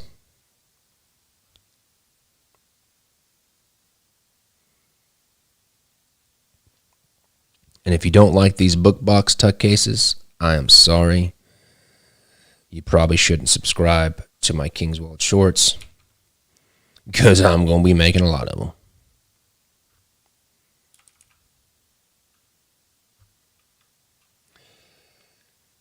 Do I have to have a gap between the embossed plates to account for the paper? Yes, you do. But it's the fact that you smash the paper in between the plates that does the embossing for you. But yes, you do have to have a space. But it's the finding the balance between that space and also putting pressure on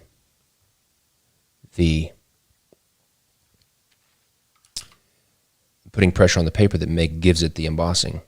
So it's finding that balance.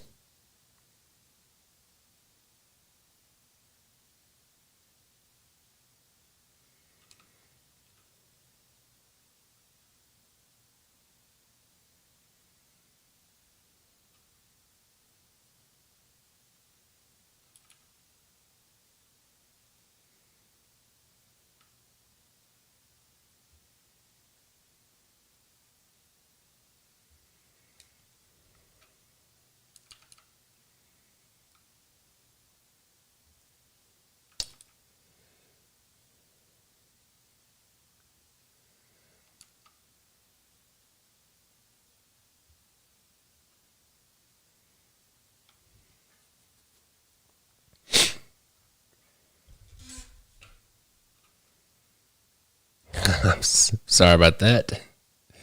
Black Forest, I'm sorry.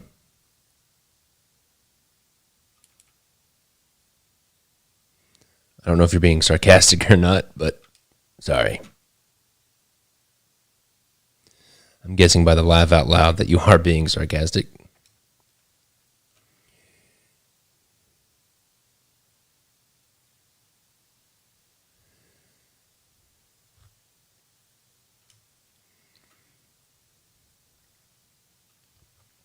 I have a feeling what we'll do today is, get the majority of this standard tuck case knocked out. There may be some more work to be done on it tomorrow. And then tomorrow we can do all of the scroll work on the design.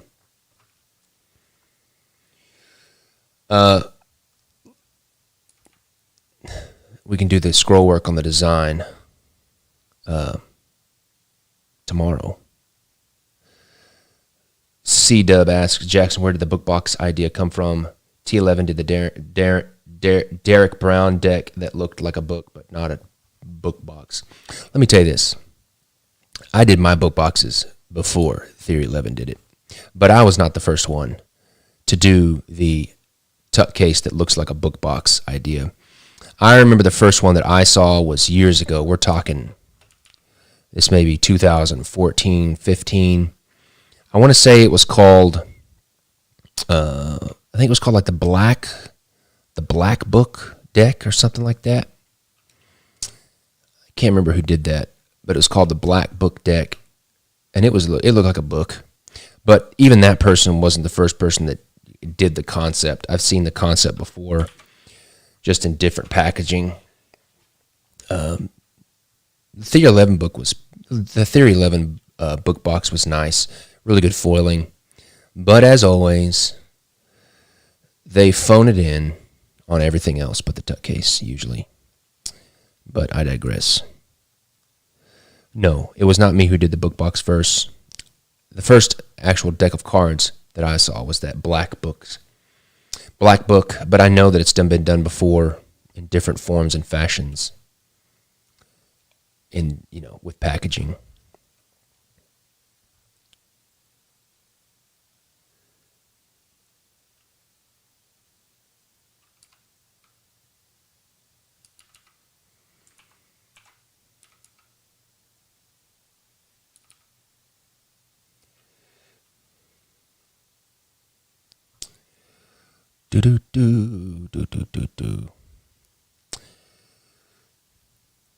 I was really bummed when Theory 11 got the Star Wars license, because when I was an illustrator, Star Wars paid my mortgage for like 5 years. I did like 300 or 400 Star Wars illustrations for Hasbro. And I really wanted to do a Star Wars deck, and I wanted to do it cool. And I was really bummed when they got the license, because their Star Wars deck has been one of my least favorite decks that they've produced. But whatever, I'm not going to talk smack on anybody, so I'm just going to shut my mouth. There's no use for me talking smack on somebody. So I'm just keep running and gunning on this layer, this kind of emboss layer.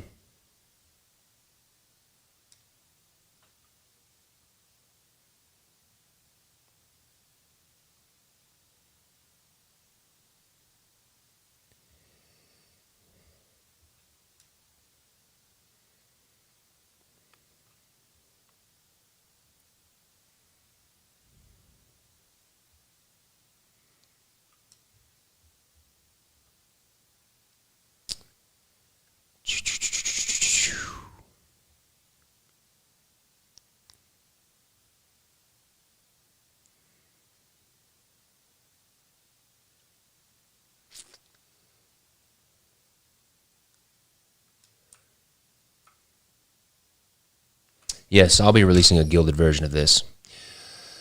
Since we're talking about it, well, let me just finish this little shadow layer, and then I'll just show you something. Control S.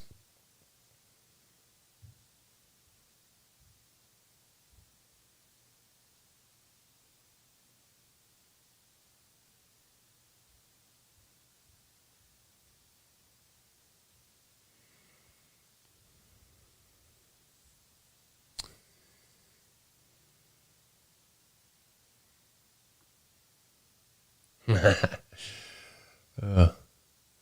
I'm glad that your insomnia can be eased slightly with sitting here watching me push and pull colored pixels.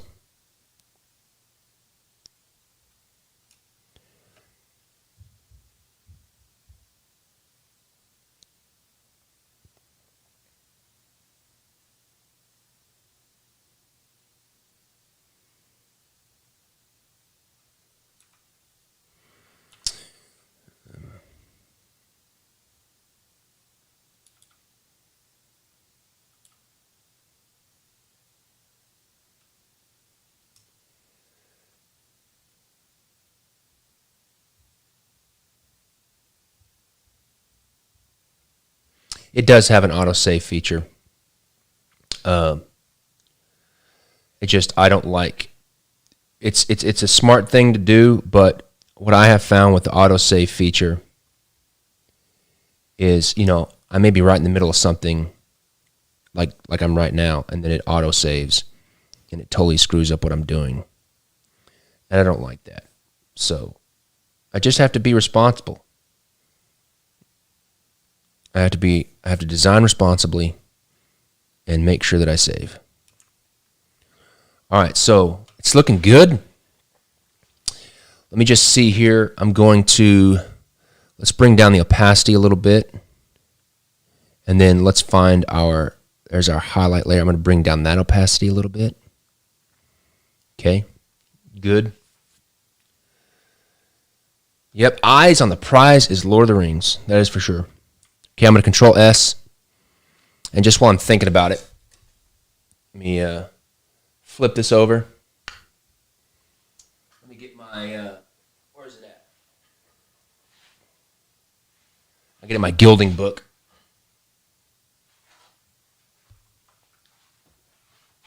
Where did you go? There you are.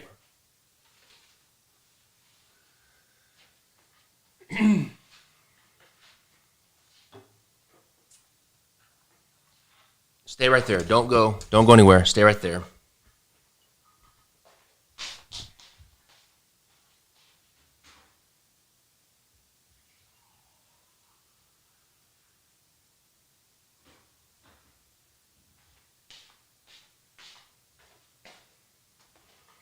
I had to pour me another cup of coffee before it went cold like it did yesterday. Okay, so let's see here. This is my gilding foil sample book. Let me turn this other light on. So we've got some winners for sure. This foil color right here. Let me get my thumb on it. There's a few greens. Let me get it focused in here. Like that. I'm just trying to get it where the light hits it just right. So you can see those. It's hard to tell on camera, but I do have some really good emerald greens. This 171 is these 171 and 175. These two right here are really nice. Let me see if I can get the highlight of the light to hit it. Come on, Robinson. There we go. You can kind of see them right there. So,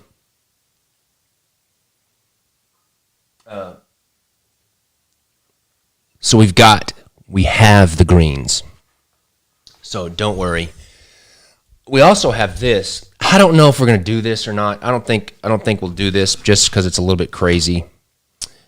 But we have this. We won't do this. Don't expect this. It's got this fractal green right there. It's got fractal green and polka dots in it. Yes, I know it could be cool for the Emerald City. Maybe, I don't know. And there's also kind of like this digital squares. Like these squares or whatever. But this is the fractal one right here. I don't know. My gilding company is based out of Chicago. All right. Let's turn these lights off.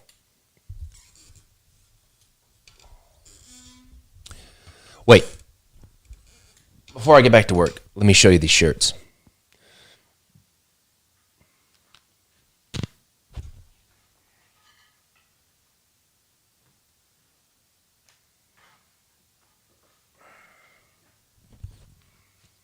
People, these new shirts, these new Kingswell thread shirts are awesome. So, are you ready for this? Here is the January shirt. It's my vintage.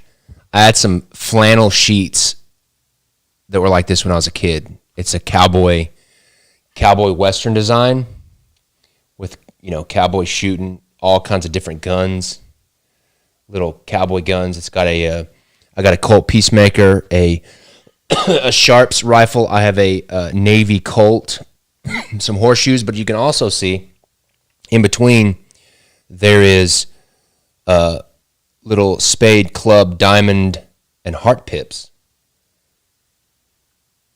So that's January's shirt. And they're already working on the deck. Here is February's. This one is ridiculous, but it's awesome. This is the VHS 1982 shirt. Look at that monstrosity. Look how awesome that is. These are all hand painted tuck cases. No photos. All hand painted, not tuck cases, but VHS cassette tape. And if you look at them, they all say like Kingswell Project, just super awesomeness all over the place. So that's February's shirt. But you can see the yellow VHS 1982 cassette tape that matches the tuck case. And then, now listen, people, this is probably my favorite one of these three. But this is probably my favorite. I also had some sheets like this when I was a kid. I love nostalgia. This is probably my favorite of the three. This is my dinosaur shirt. Look, my dinosaur shirt in my engraving style. Oh, look at that. Isn't that amazing? There we go. That's it. It is horrible. It is horrible and amazing at the same time. That's where the magic comes from. Okay. But come on, let's be honest. Who can't wait for the deck that goes with that dinosaur shirt? All right, what's happening here? Okay. I missed a few spots that I need to do here.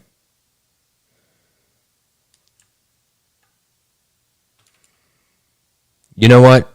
Why not be crazy?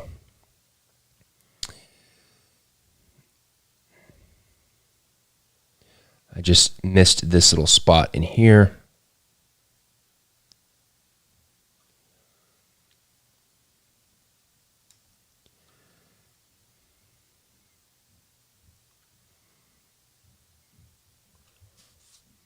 All right, let me look here. Did I skip anything else? Okay. What I'm going to do now is I'm going to go back to this highlight layer right here, this highlight wearing layer. That's not it. That's not it. Where is it? Is this it? Let's see. 49. That's the one we want. I'm going to go in here and just erase.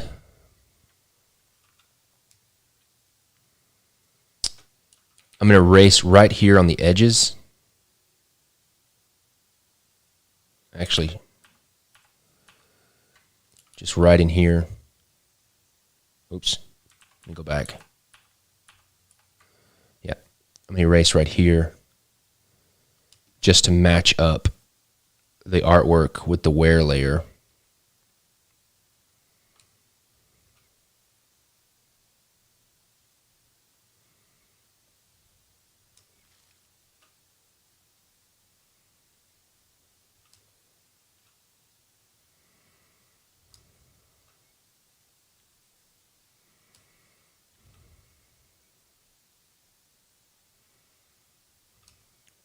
Okay, good. Good. Control S. Control S. Okay. I'm probably going to bring it down to an opacity a little bit here. You know what? Let's just turn it off for right now. For some reason, well, it's all right. We'll just leave it right there. Okay. Now, I always try to just keep layering things on. And so now what I'm going to do is I'm going to go back. And what I'm going to do first is I'm going to take this. Let's find the highlight layer. I'm going to magic wand inside it, or outside of it, rather. I'm going to hide that. And then I'm going to make a new layer, put it on multiply, and I'm going to take a large textured brush. Let's find a nice simple one. Yes, you probably can't see it, but it's there. And I'm just going to paint in the background just to darken up the background a little bit. And yes, I know I'm painting on the edge, but I'll go back and clean that up. But what I want to do is paint in the background just to darken it up to further push that embossing, the embossing look of the Oz area out.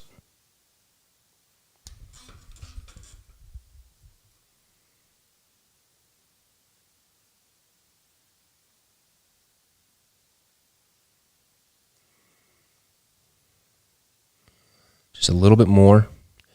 Now I'm going to go back. I'm going to go here, delete, delete, delete, delete. Get my eraser.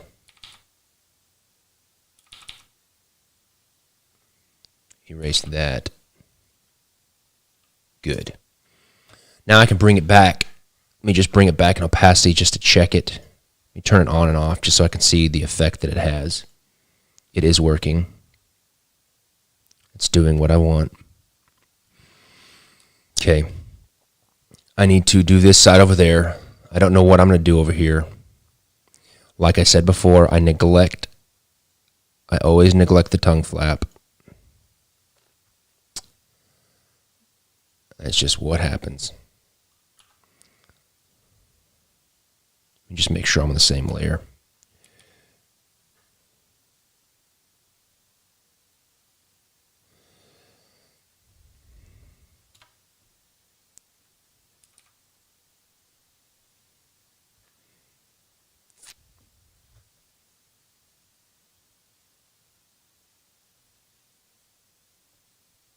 All right.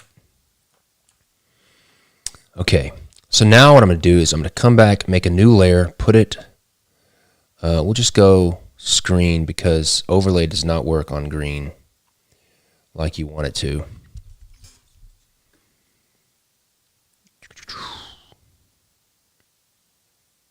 I'll end up putting some kind of design on the tongue flap, but at the current moment, I'm lazy and I don't want to.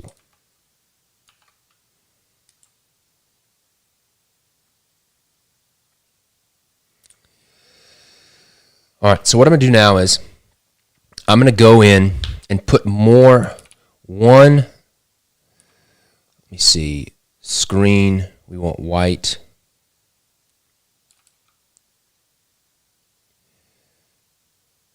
I'm going to put one more layer of wear right on the edge. And what this is going to do is it's going to sharpen it up a little bit. Let me bring down the opacity.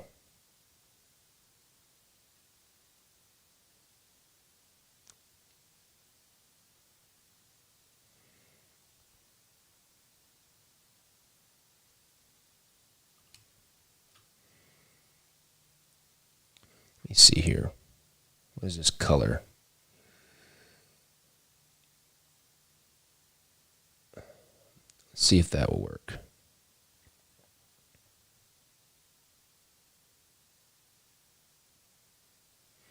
Yeah, we'll do that. I don't like putting the white on there because, and this is one of those issues that you have when you're painting with green, is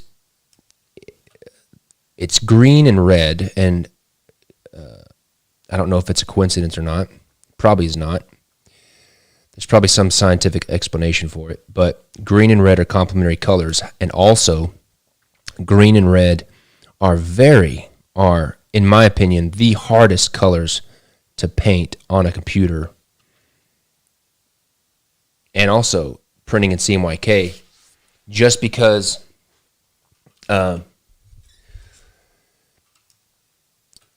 the way that it reacts, but you just don't have as much range with it. Green is probably the second hardest, and red is by far the hardest color to paint, to get it to look rich.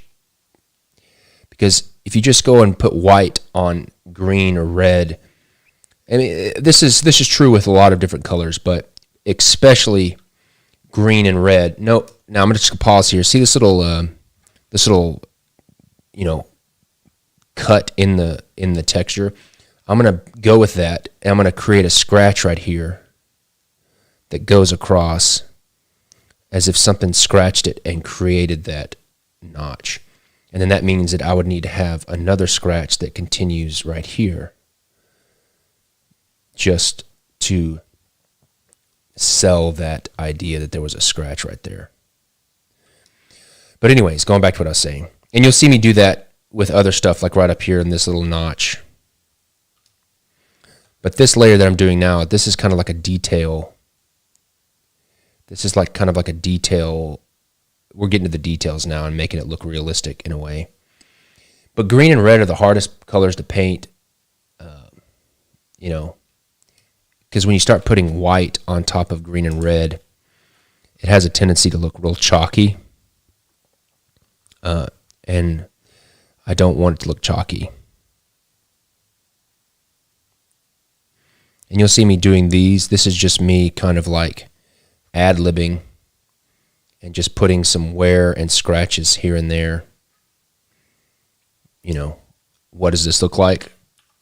How has this book been aged? Just basically telling a story with the texture, with like, details like blood stains. Yes, that's what we're talking about.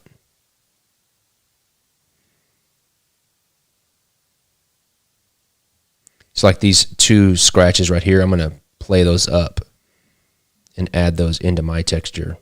So I'm going to just kind of play them up.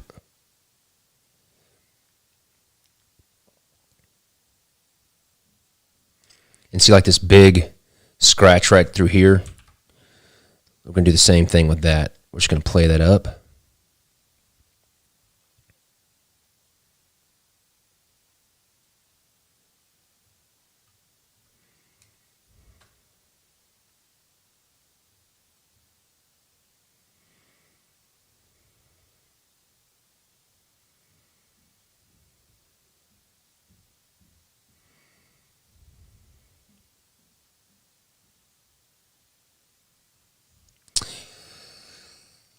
I also have a very special treat at the end of this for all you fine people that stick around.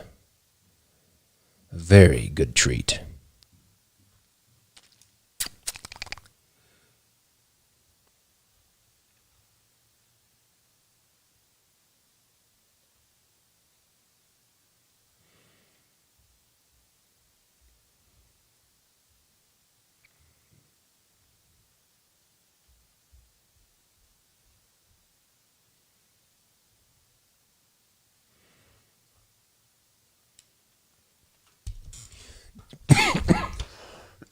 Do I have an actual book collection?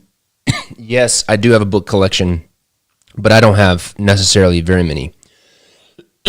Excuse me. Rare and old books. I've got a few, but nothing terribly valuable. I've got an old Robin Hood book that has a bunch of really great N.C. Wyeth illustrations. N.C. Wyeth is one of my favorite illustrator kind of inspirations. You know, N.C. Wyeth 1, Norman Rockwell 2, those types of people. Sam Brew, a deck sneak peek? Maybe multiple deck sneak peeks for your viewing pleasure.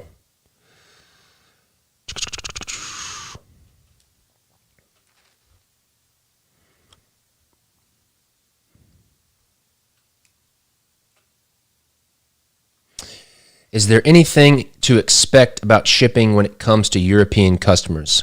Well, it's funny and also sad that you asked that, because I don't know where at in Europe you are, but if you are in the UK, the new Brexit laws have passed just yesterday or past couple of days. Some of the new shipping laws because of the Brexit stuff, and any package, I think it's under $150 of value, I now have to pay VAT tax on, not you. I have to pay the VAT tax on. So what that's doing is now just making shipping to the UK even more expensive, which sucks. But we ship worldwide. We're a small business. We don't have huge conglomerate discounts on shipping. We do our own shipping in-house because we feel like we can do the quality better than anybody else can.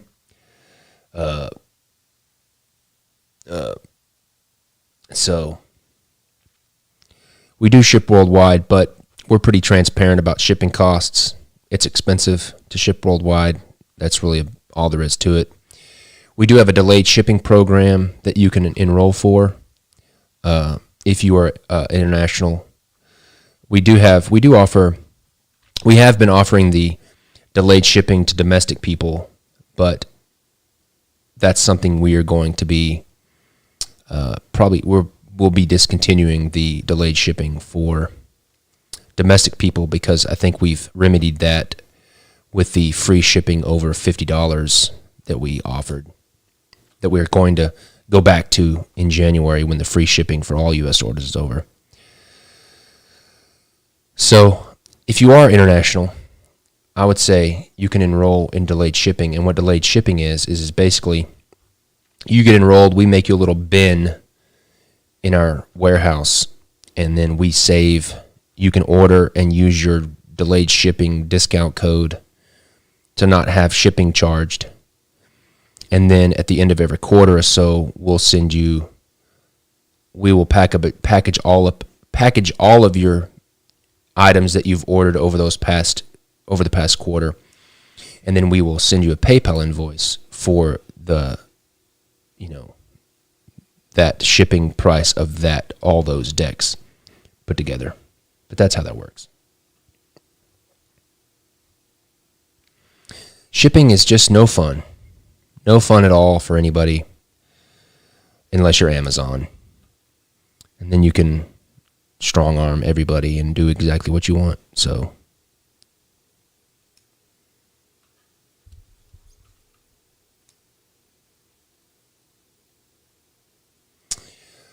if I did a deck based on musicians, well, that's a good question. It would have to be classical musicians, just because I don't want to have to deal with any kind of modern music licensing, which would be a huge pain. I don't know. I would say all the classic people that everybody's used to, Mozart, Bach, Wagner, Strauss, Tchaikovsky. I like Vivaldi. I like, what's his name? Paganini, the guy at the violin. I can't remember what his name is. I like him as well.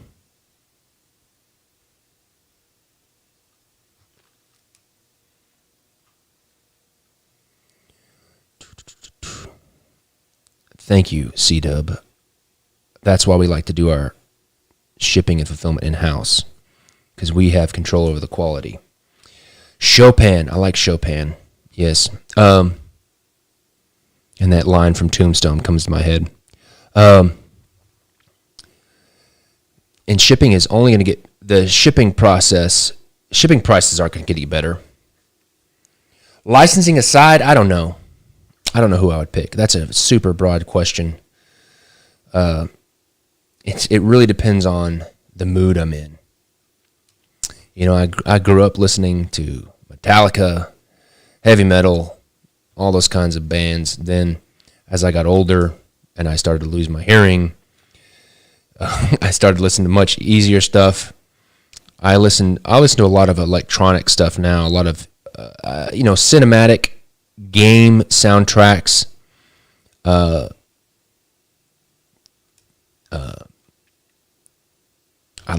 I've been listening to Lorn lately. Lorn. I've been listening to Lorn lately. Really like his stuff. It's good to work to. I don't necessarily have favorites. It's basically what mood I'm in. POD deck. I love POD. Snuff the punk, snuff the punk, snuff the punk. I like POD back in the day. It's really just who I'm in the mood for at the time, and I definitely go through seasons where I'm listening to different types of music, but my tastes have definitely mellowed as I've gotten older, because I get plenty of noise and loudness from my daughters, so I don't need to add it by listening to more anxious, loud music. Control S. Control S. The Toadies. Oh, I remember the Toadies. What did they sing? I come from the bottle. I come from something, something. I can't remember.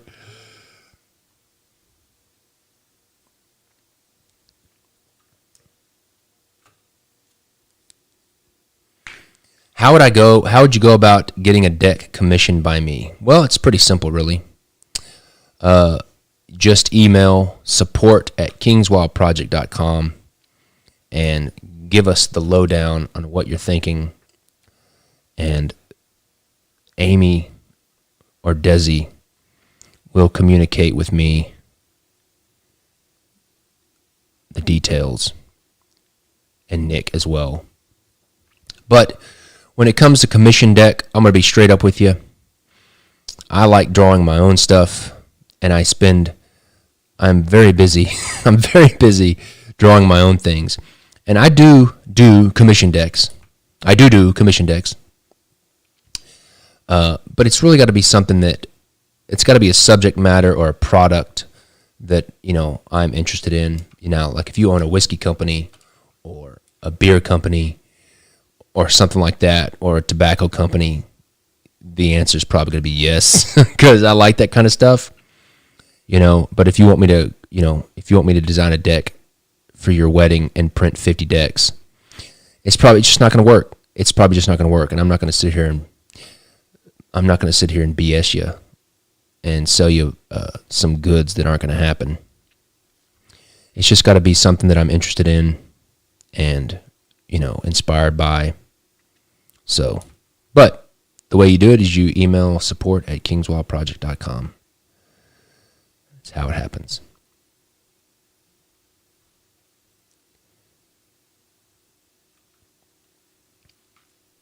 Desi is top notch. Desi and Amy are awesome. Control S. Gonna control S all day long till the sun goes down.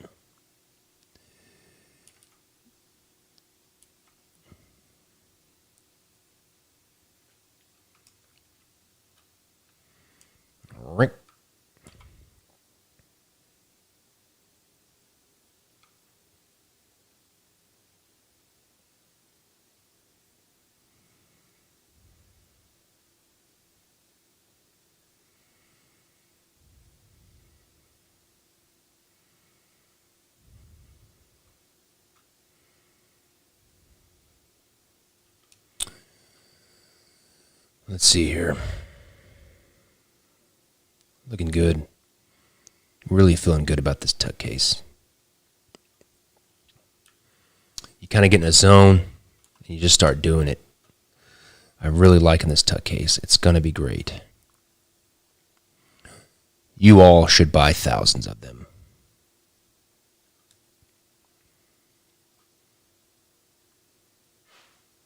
Guarding it from my kids. Yes, yes. You know, speaking of the 13th deck, and the 13th deck, for anybody that does not know what the 13th deck is, if you are a subscriber to the limited edition tier of the King's Wild Shorts, there is a certificate that has monthly sticker slots. And for every LTD, and only the LTD decks get it, every month you get a sticker that has the month on it for every deck that we produce for the King's Wild Shorts. And then you can put those stickers on the certificate, and at the end of the year, if you have a completed certificate with all the stickers filled, you will receive a 13th deck for free. A limited edition 13th deck for free. Now, I know what you're probably saying. What do we need to do with our filled certificate? Don't do anything with it yet. We will send out a mass email to all the subscribers. We send out a mass email to all the subscribers to give them instructions of what to do with it, and it usually is just emailing us a picture of it. Don't email us now because we won't do anything with it now because we don't even have a 13th deck yet. Because of the wonderful world of COVID, the 13th deck was something that kind of went on the wayside of me designing, and I really hadn't had an idea for what I was going to do until last night.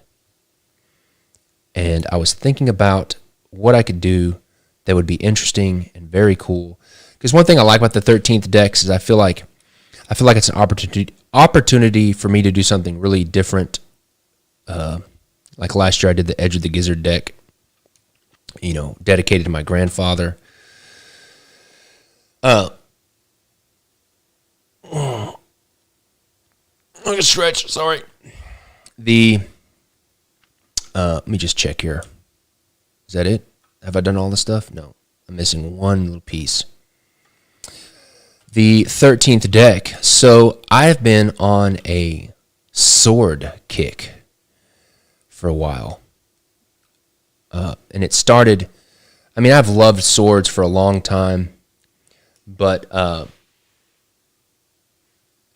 been on this sword kick, and I've been doing a lot of research, and it's mainly because of my Lord of the Rings research. And I started, really researching medieval swords and the development of swords over time, doing a bunch of research. And my idea for the 13th deck, in my head, it's called Blade or Sword or something like that. But I like Blade. And it's going to be, in my head, the idea is one of two things. There are these old, here, I'll show you right quick. Where's the internet? Come here, internet. Come here, boy. I think I saved some images. Let me see if I have some images saved. My Pinterest page, here it is. The Blade. So there are these old, like, textbooks, fighting manuals, textbooks that were all done like engraving style like this.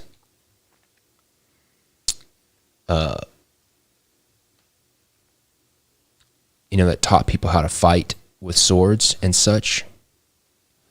My idea is doing something in this style, this very rudimentary, archaic style, woodcut engraving style, and have the court cards be these types of, fighting illustrations. That's just my idea, and it's called Blade, and it's based on old medieval sword fighting textbooks.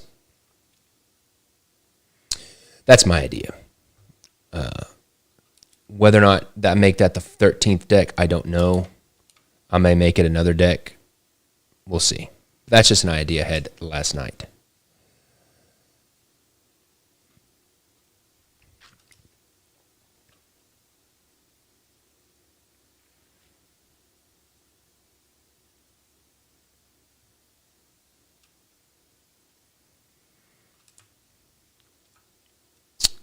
Control S. Now I'm going to go back over here to this border and paint the same type of little line on it, just so everything is copacetic and matches up and feels like the same thing.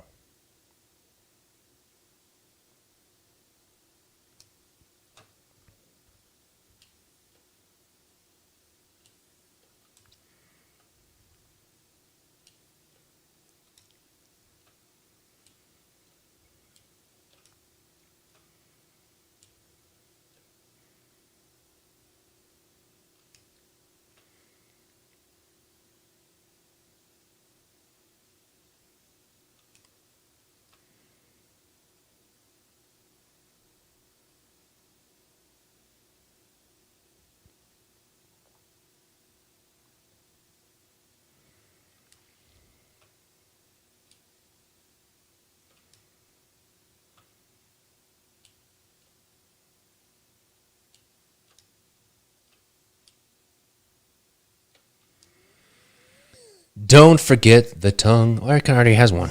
That was good. Okay. Now, what I'm going to do now is I'm going to add some scratches to this outside area. And I'm also going to rough up the corners a little more. But I want to do that with we're good. We got the right one.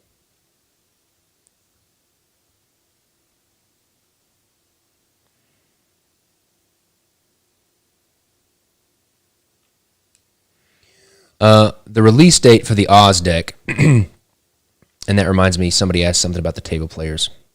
The release date for the Oz deck is my hope, if I can get it finished, and these morning things are really helping me get a lot of work done.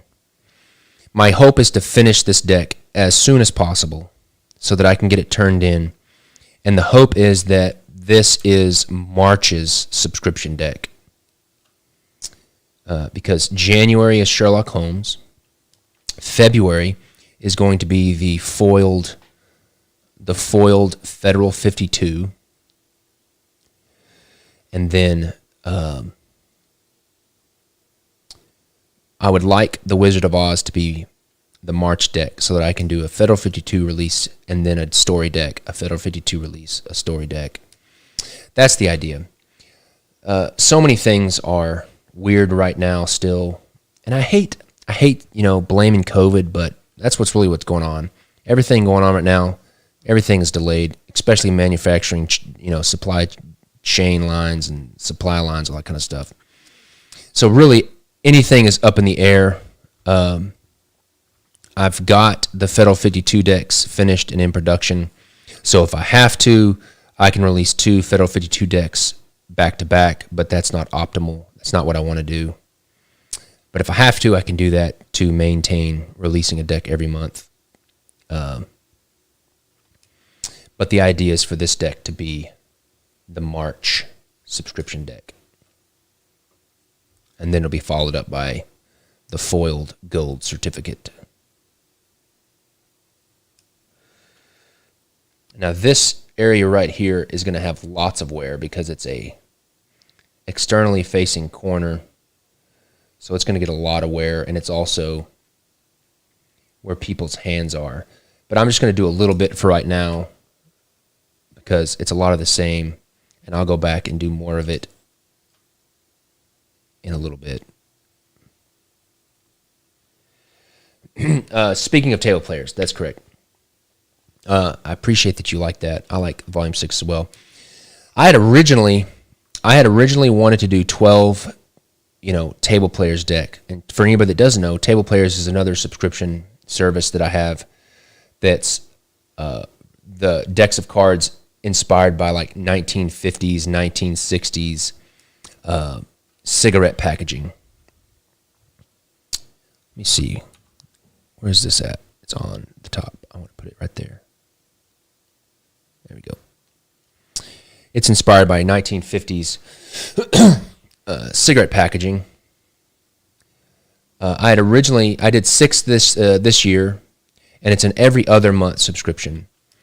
People really liked it. I wanted to do more. They're relatively easy to design compared to the shorts. And so I wanted to do 12 Table Players next year. And I designed 12 Table Players. I already have them finished, already done, designed. But unfortunately, United States Playing Card Company is having a very rough time. There's all kinds of stuff going on with COVID, them not being able to man their shifts, their working shifts. And also, unfortunately, Amazon just opened up a huge distribution center in the same geographical area as the United States Playing Card Company. And Amazon, Amazon I think starts people out at $20 an hour. And it's hard for anybody to compete with, a starting wage of like $20 an hour. I couldn't compete with that. I couldn't compete with that and be able to have my business open. And so Amazon has been poaching tons of people from the United States Playing Card Company, and I'm sure lots of other businesses in the area. And they're just having, it's that coupled with the COVID delays that they're just having a hard time. I mean, they're already delayed from COVID. They're just having a hard time keeping up. And in order for me to do 12 Table Players decks for next year, Control Save, I would need to have the first one by January, obviously. And I turned in all of the artwork, I think in September. And they just couldn't make the deadline of January, which before COVID, it was pretty lock, stock, and barrel that, I could turn in my artwork with the United States Playing Card Company in 4.5 weeks. I could have a finished deck of cards at my doorstep. But now it's like 15, 16 weeks delay. And now with the Volume 7, which is the first one, they started pushing it back. And they're like, I don't know, we're not going to make January for sure. And now it's looking like they're like, we aren't going to make February either, which is the first day that they're supposed to do. So, and I was like, man, guys, I want to use you guys and I want to print with you guys, but I also I got to run my business too. And part of my business is me, especially with the subscription, my business is, let me get this layer here. Where are you at? That's not it. Is this it? What is this? That's the one. My business is, design playing cards every month and shipping them out every month. And if I can't do that, then, I'm breaking my word to everybody that's a subscriber of what they're paying for. And I was like, guys, I'm gonna have to pull all the Table Players from you guys because you can't produce them. So it's super sucks all the way around. But to answer your question, the Table Players will start in February. They will happen. Where did we go here? Let me get back to this layer. You people are distracting me. I'm just kidding. That's the layer we want. Are we still on that? Yes. Control save. Control S. Okay. All right, let me see here. Let's go back to that reference. Let me take a drink here.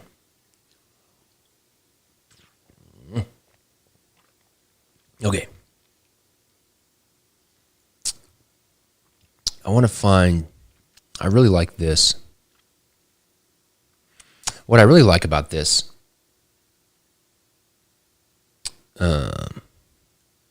what I like about this design specifically, and let's take a look at it. I like that it's the negative space that's the ink.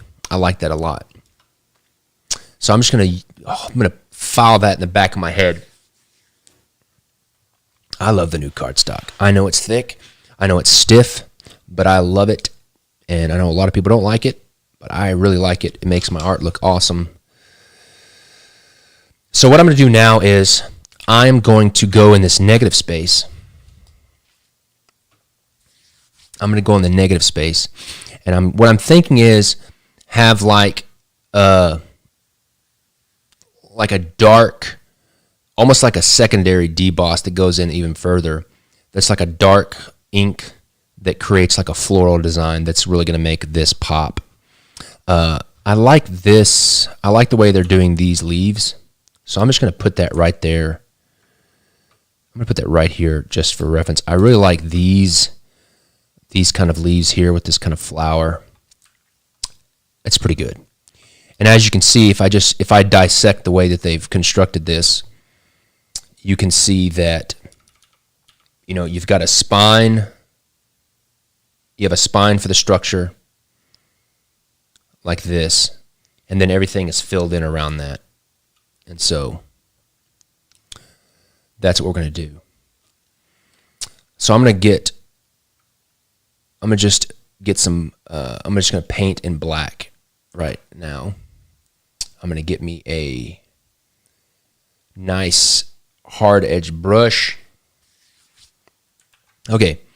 So what I'm going to do is I'm going to initially draw this structure, the main spine structure, so I can know that it fits in here.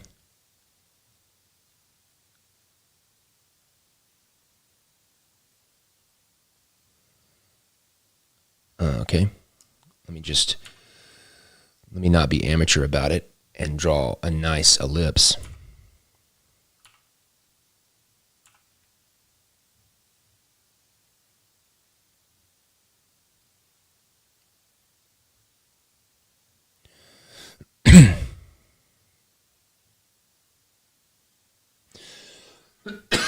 Excuse me. Okay. All right. I'm just going to go in here, and in each one of these sections, come over here. Each one of these sections, I'm going to draw that simple structure or the spine of the scroll work.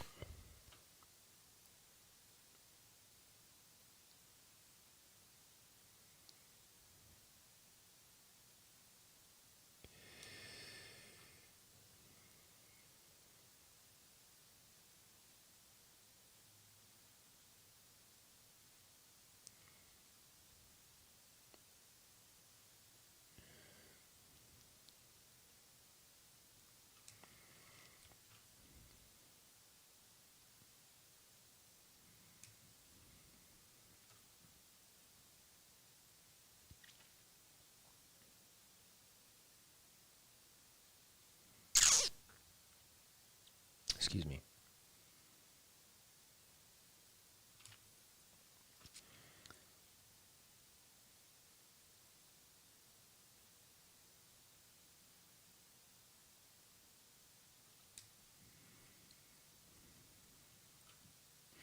And what in my head, what's going to happen is this negative space detail work will be dark, like a dark ink.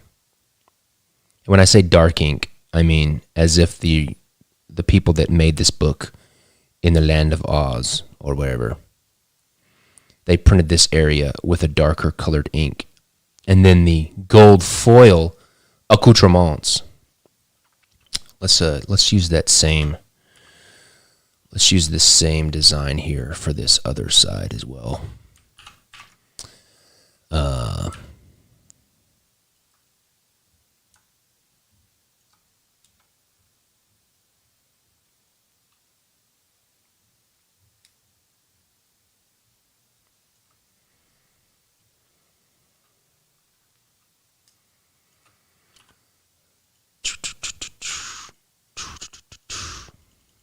yes, we enforce the one per person. Oops, got the wrong thing. We do enforce that. It's a one per order, but people, we can't stop people from making different email addresses and customer accounts. You know, we can't stop people from doing that. So, feeling good. Now, most of this I can just reflect over. Let me see here. I want to use this one. Just merge those. I feel like this one needs to fill.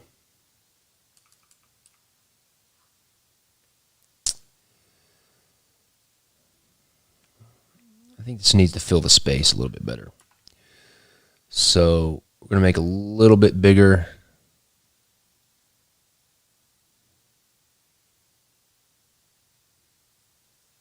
Yeah, definitely not cool, but I really can't. Let's see here.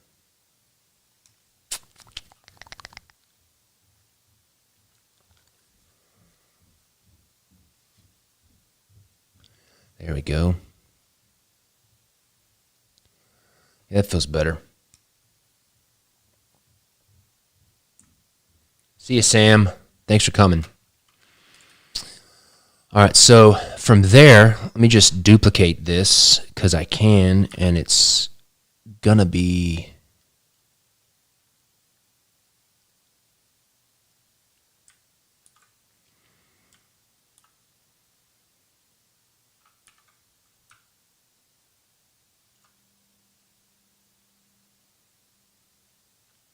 just to get an idea for it, what it's gonna look like. Okay. So I'm going to go over here and erase this and redraw this stuff because it's obviously different.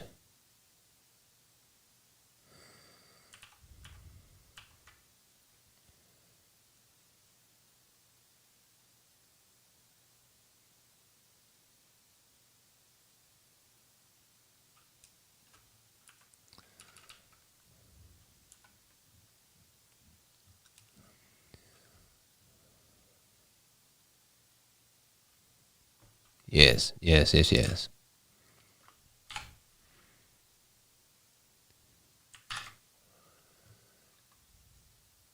Transform, flip vertically.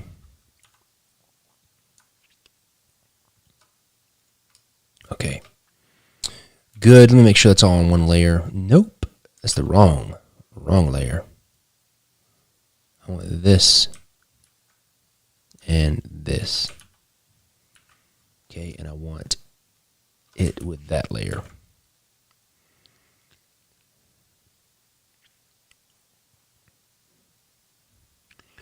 All right, let's look at our reference here that we like so much.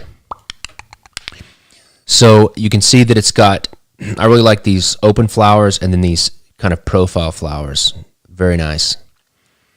So I'm going to sketchy sketch. Let's go with these open flowers to begin with. Let's bring this reference over here so I can see it. I'm going to bring down the opacity so it's less distracting visually, because I get distracted easily. And what I'm going to do is I'm going to sketch. I'm just going to keep sketching here. Make sure that that terminates in the center. And then I'm just going to sketch what I'm thinking here. This, let's beef up the spine a little bit.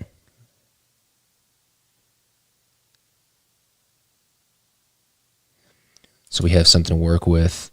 It'll trail like that. Okay. So let's do the center of the flower. And let's make a little arc like this.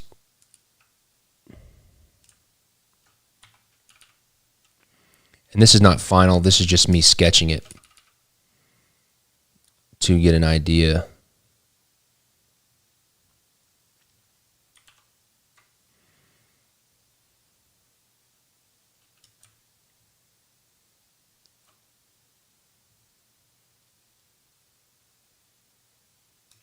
They do that. Okay, I see what they're doing here.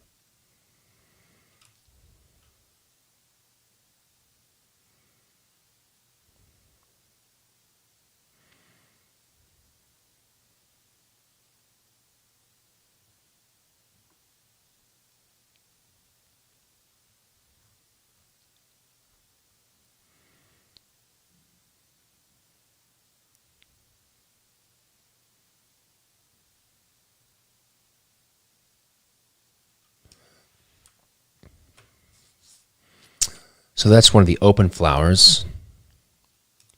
Let's see. Let's take Control S.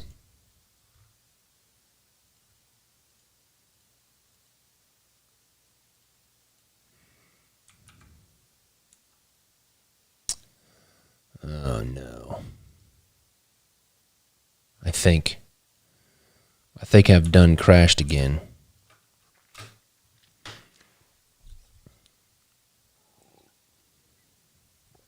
Let me give a little second, a second to catch up. No, I think we've crashed. We're at 3.2 gigs open. No, I'm saving. It's saving. So I didn't completely crash. Maybe it was just catching up with me. But it's not letting me zoom in or out. Well, I guess I'm going to have to do it. I've already saved before I nix it. Let me save again. It's saying saving. It's working. Am I missing something? Do I have a dialog box open that I can't see? But I can select layers. Let's just see what's going on, but I can't zoom out. Okay, fine. Gonna have to start it over. Where's our theme song? Gotta remember to save all the time. Always save all the time. If you don't save, you're gonna get screwed. Luckily, I saved pretty soon before it crashed. That's what you get for using a PC. Awesome. Let's open her back up. Okay. See, that's why we save, people. All right, so let's get back to it. I'm just going to fill this in just so I can see what it looks like. I don't have to be super tight about it because I'll go back and do the detail work. But I'm going to do this area here, and that'll probably be it for today because we're at 8 o'clock. So what we're going to do is we'll erase this part, and we'll do one of these little flowers right here, the open flower. So let's start like this. I'm going to make my own little base bud or whatever you want to call it. Make mine a little bit different than theirs.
What do they have? Little circles. I like those. Little circles in here.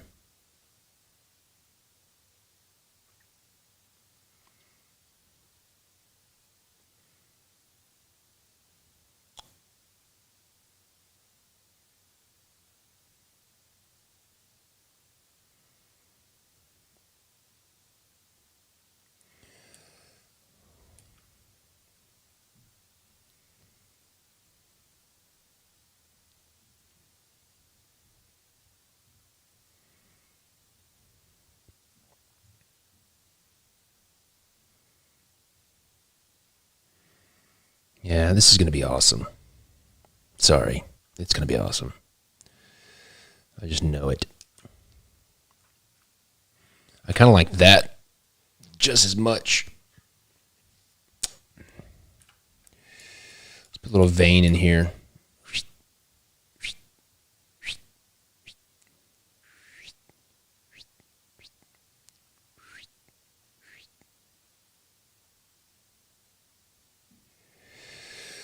And you can imagine, if I take this, you can just imagine in your mind's eye, if I take these designs and put them like in gold, you can just imagine what it's going to be when these are gold foil.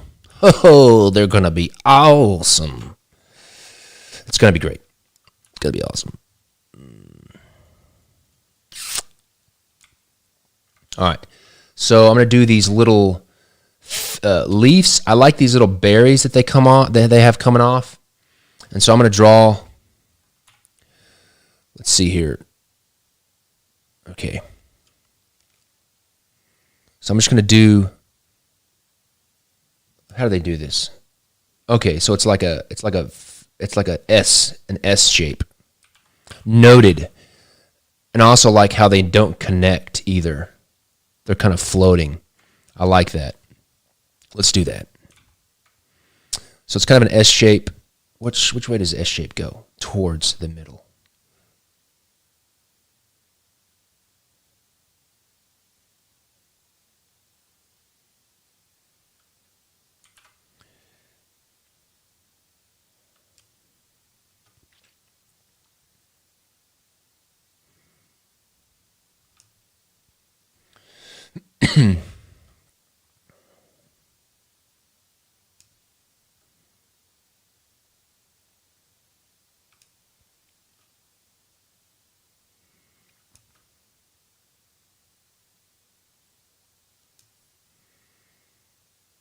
And do they change directions? Yeah, they do change directions. See how they're going this way? And then when it comes back this way, they're going the other way. That's breaking some of the rules of scroll work, but you know what? I'm okay with breaking some rules. Because there's nobody telling us what we can and can't do. And you got to fight for your right to party.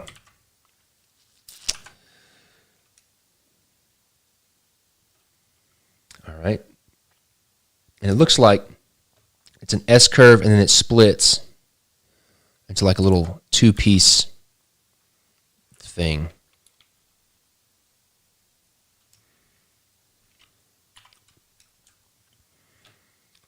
So Control S. And so we'll split it off like this, split it off like this.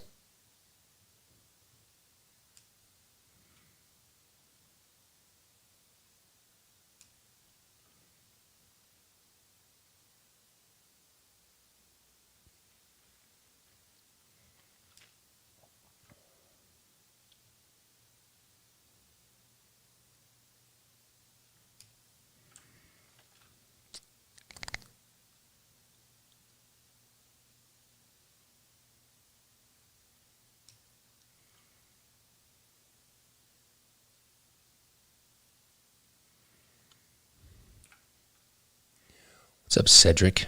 Welcome.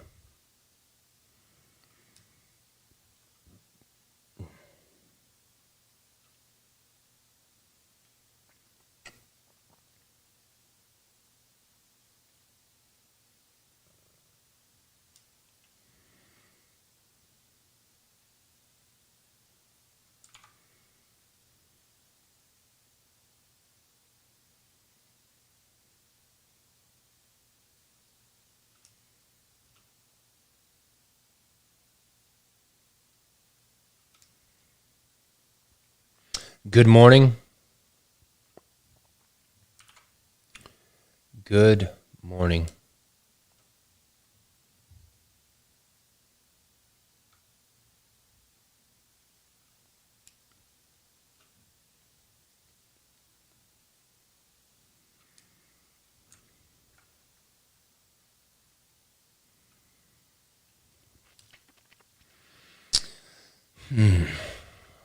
I'm not quite feeling that, actually. I'm going to go back and erase all this. I don't like it. I'm going to try something different. I'm going to try my own thing here. I have my own ideas. What I'm going to do first, I do like the berries. I like these little berry things that they have. I think those are interesting. But I like the flowers. I really like, I honestly like this other flower we did so much that I want to duplicate it. I like the visual of that flower.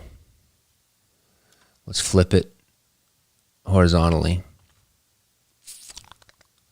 And a lot of this is just me doing one of these sections to just get a feel for what I'm going to do and to build the process of how I'm going to do it.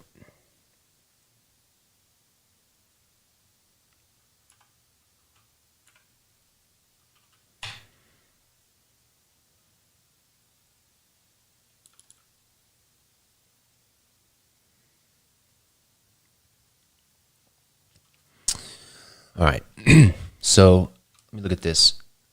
I mean, it's just a little stick with a berry. What I like is this one right here, where it's like a leaf and a berry, or whatever you want to call that. I like that. So what I'm going to do is, let's see. Save. Control save. Let's just make a new layer. Let me just kind of get an idea.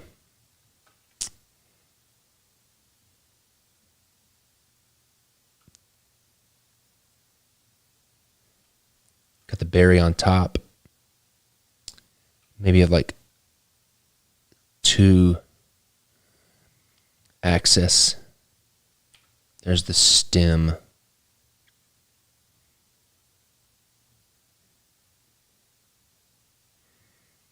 Like that.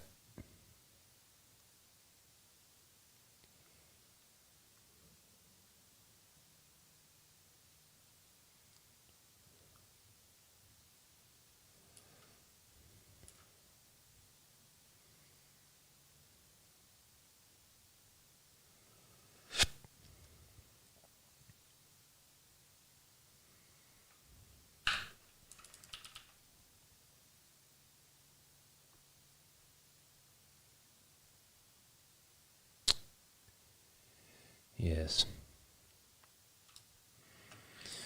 I prefer that myself.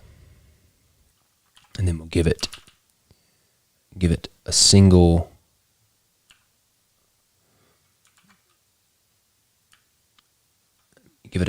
vein in the negative space that matches that berry. Let me try something different with this leaf here. Something a little bit more traditional.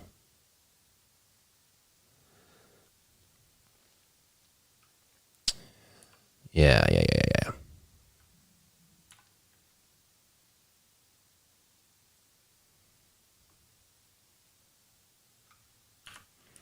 Shape it up a little bit here.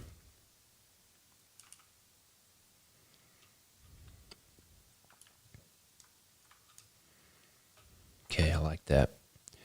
So let's go in here.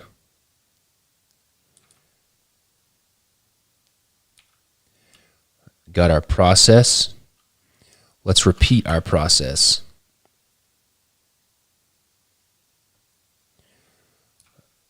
Always do things in batches when you can, because you get a lot more done. So I'm going to go in and draw the berries.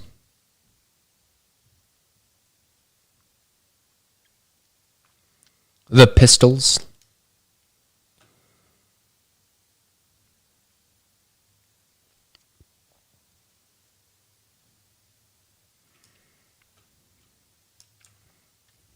We'll have a small bud here, a small flowering bud here, like the big one. Control S.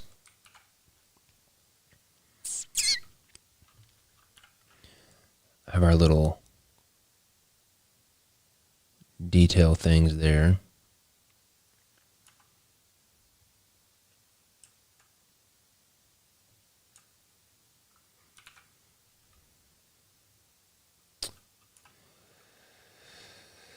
Okay, looking good. Let's continue our process. Berry. Let's look at it. Okay, let's get one here.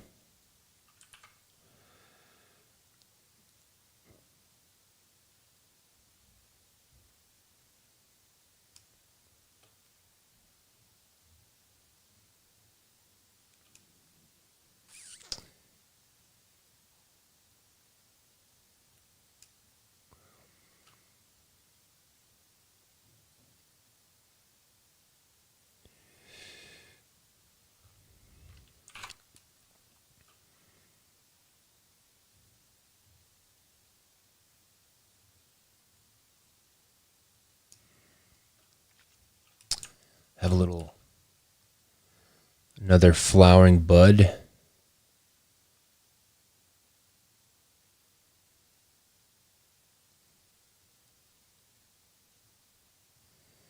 There.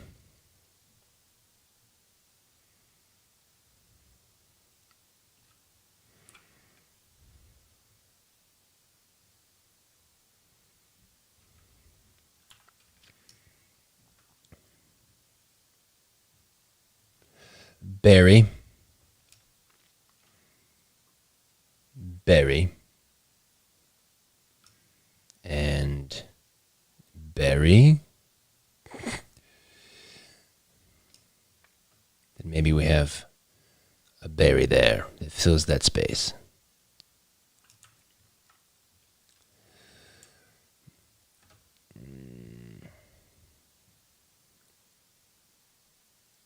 All right. Control S.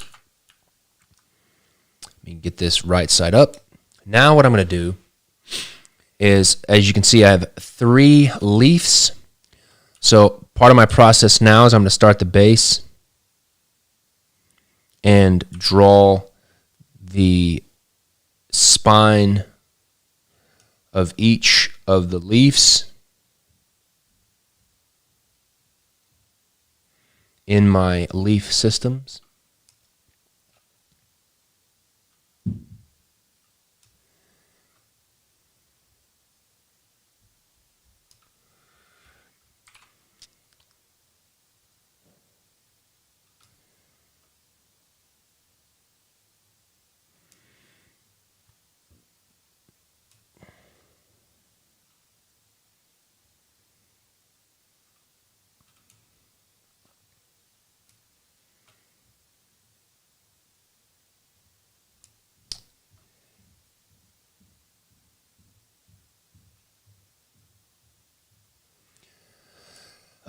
Sebastian asked 3 or 4 months to make it 1 deck of cards. Is it a long time or not?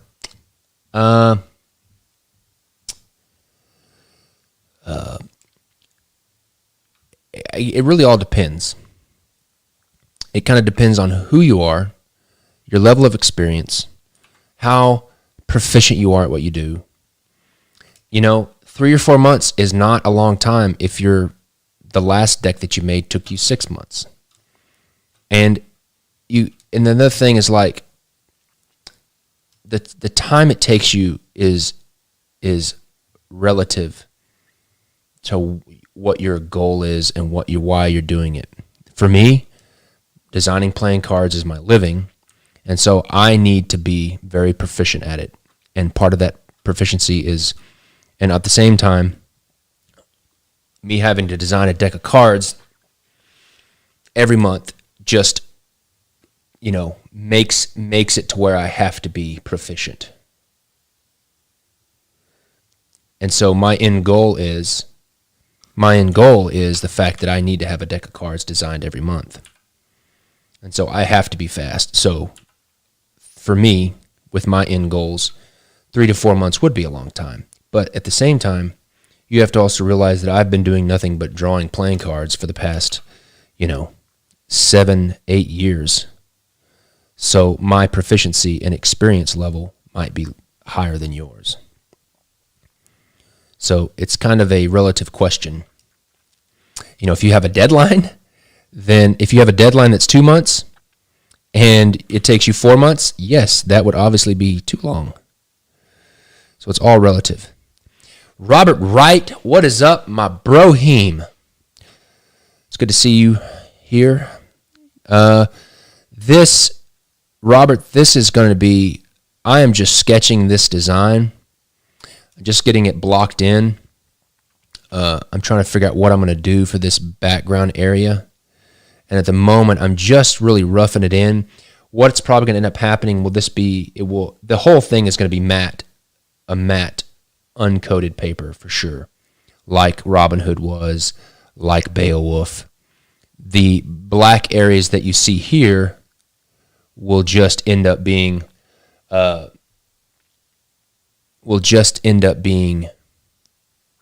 what's the word? A darker shade of the green. And then for the gilded edition, the limited edition, we'll have these types of designs in gold foil, but if I zoom out after I save, if I zoom out, it'll have these kind of designs in gold foil on where it says Oz on the outside. So you have the darker ink on the inner parts and then the gold on the inner parts. All right, I'm just kind of getting everything, adding all the detail that I want.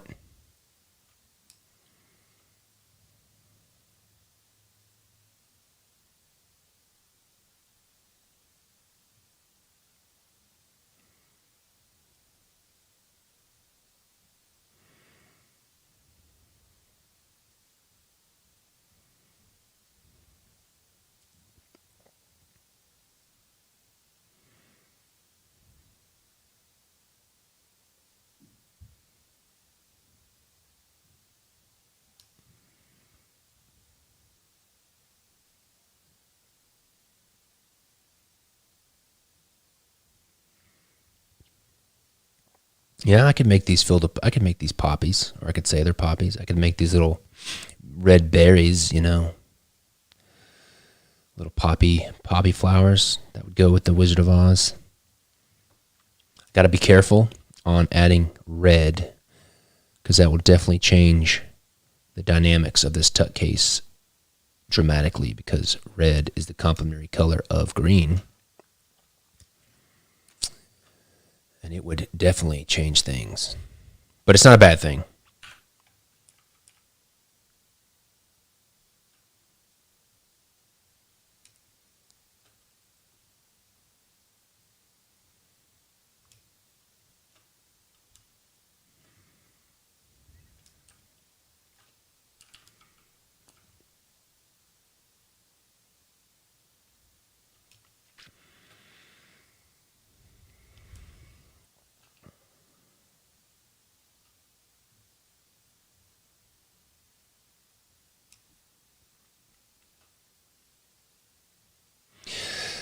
So the way this is going to work is feel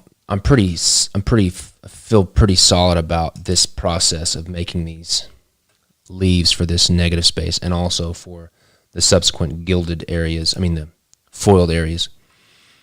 I'll rough this one in and what I'm doing right now is more figuring out the process. And I can show you what it's going to look like if I do this. Excuse me. Let me find this part here. So if I take this, just to give you an idea of what it might look like.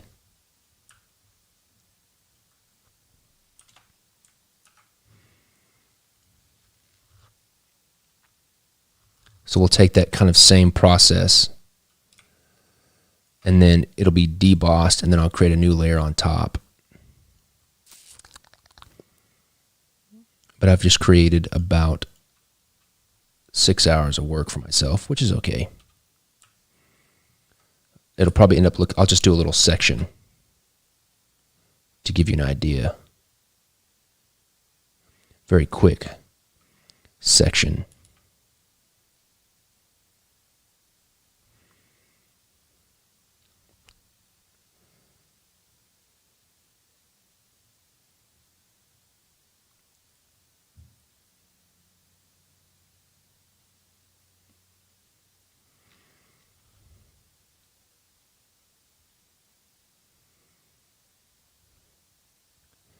Doing that same process where I create the debossing layer and then I paint this kind of worn edge over the top of it just to bring it out.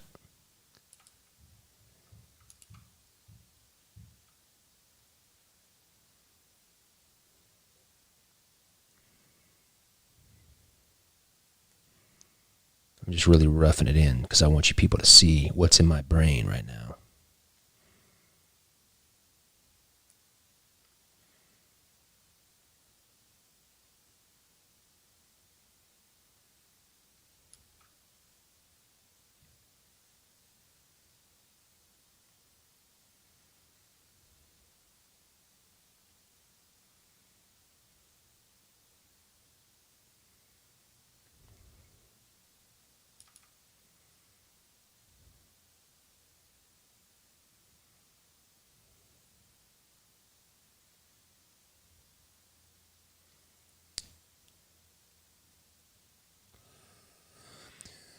Bring that opacity down a little bit. So you can kind of get an idea.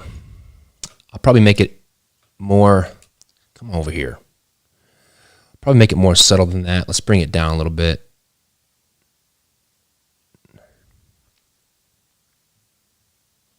Kind of like that.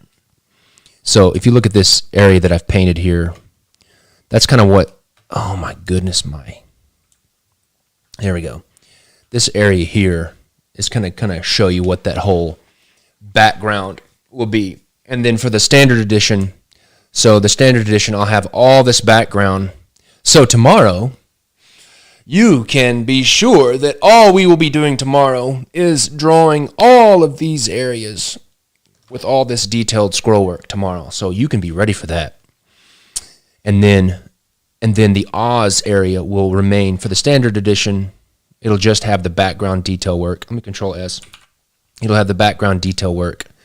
And then the Oz will stay blank on the standard edition. And then the limited edition will have gold foil, the same kind of design work, gold foil on the Oz area, and have the same kind of floral work on the bottom. Really like this. Really like this a lot. All right, let me do this. Come back to my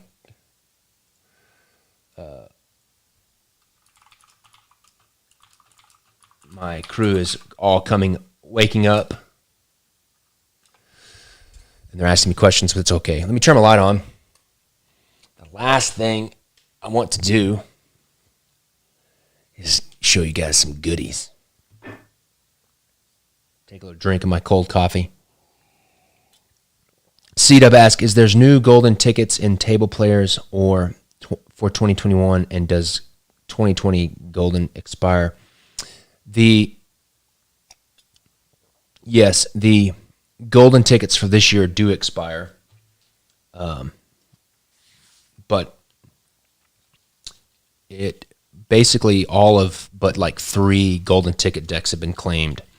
So, and we will have new golden tickets for next year. And we're going to be doing a little bit something different with the golden tickets. We're going to be putting like a date, the month and the date on the back of them, because we've had some punks that have been trying to game the system and double up. Like they'll show a gold, because we were nice enough not to make people mail them in like we were originally going to do. And we let them keep them, and then because of that, they've been trying to game the system. And hey, I got a golden ticket when I really didn't get a golden ticket. So we're going to be putting the date on them. Adam, do not ask me about the meat deck. I will not answer you about the meat deck. Okay, so are you ready for some goodies? I told you that the February deck is Federal 52, the foiled Federal 52. I told you that we were releasing a foiled gold certificate and also a foiled silver certificate. I want to show you the Fed decks as they've been foiled. Now, granted, I'm showing on a camera, on a webcast, and these are like foiled. So it's going to be really hard to see all the detail, that kind of stuff. So bear with me. So here is the Federal 52. And I'll see if I can get the light to hit it correctly, but you can see that it has gold and green foil all throughout the back design.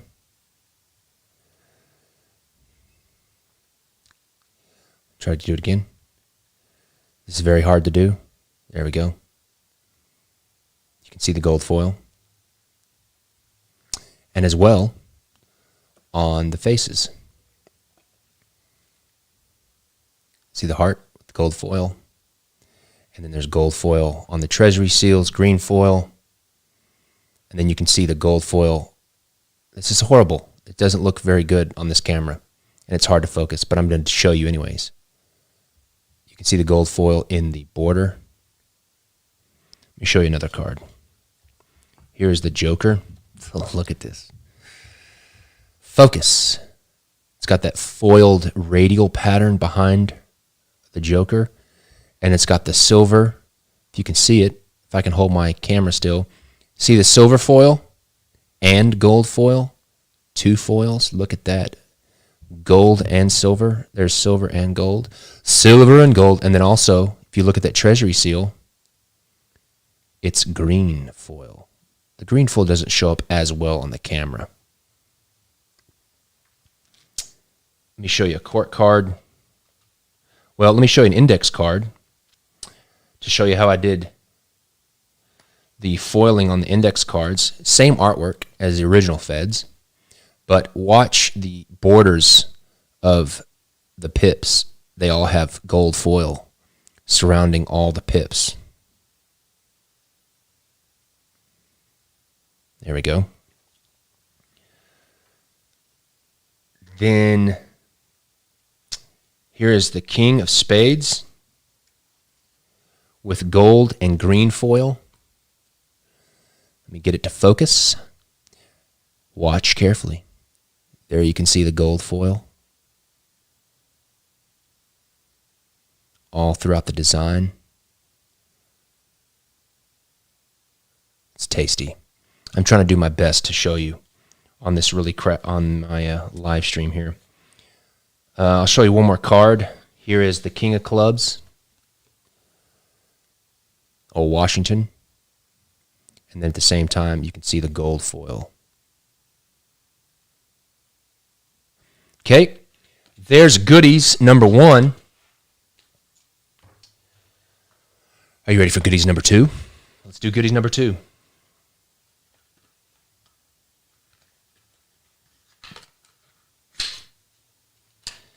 I would say that it's subtle in appearance at first, but once it pops, and then you can really see it.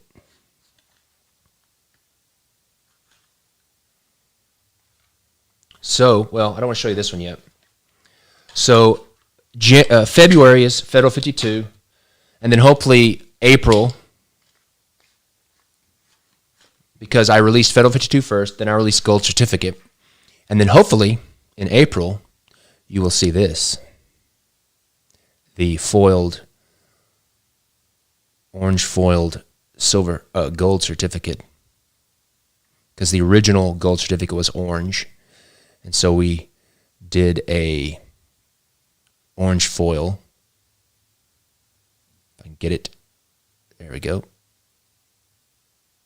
There we go. And then with the gold certificate, everything, because all the Feds, Fed 51, Fed 52, gold certificate, silver certificate, they all have the same artwork, but they have different like color schemes and feels. Like the Feds are like money green, gold certificates are all gold, orange colored, and then the silver tickets are all blue. So everything that's foiled, there's only one color foil on the court cards as opposed to, gold and silver and green foil that was on the Feds. On the gold certificate, you just have gold foil, and you can see that the Treasury seals are also all gold foil as well. Let me show you. Here's the Ace of Spades. Gold Treasury seals.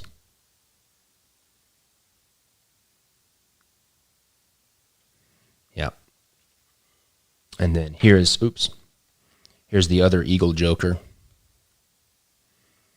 with the starburst bloom in foil. You can kind of barely see the starburst. You can see it there, but then it starbursts. And then notice it's all gold foil instead of gold and silver like on the Feds. And then finally, the gold certificate will be April's deck, hopefully, if we can get Wizard of Oz finished and produced. And then April, May, June, January, February, then 2 months from that will be the silver certificate, because that's what I released next. And here is the silver certificate. You got the original silver certificate artwork, but this time it's in blue, this deep blue foil, which looks cobalt delicious.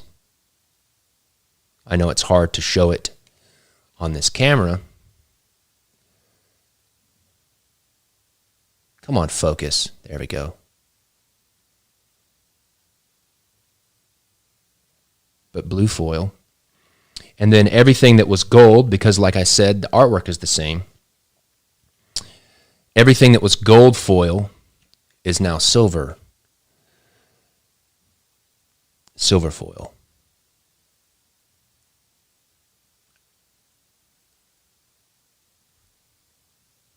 So I get to focus. There we go. You can see all the silver foil in there.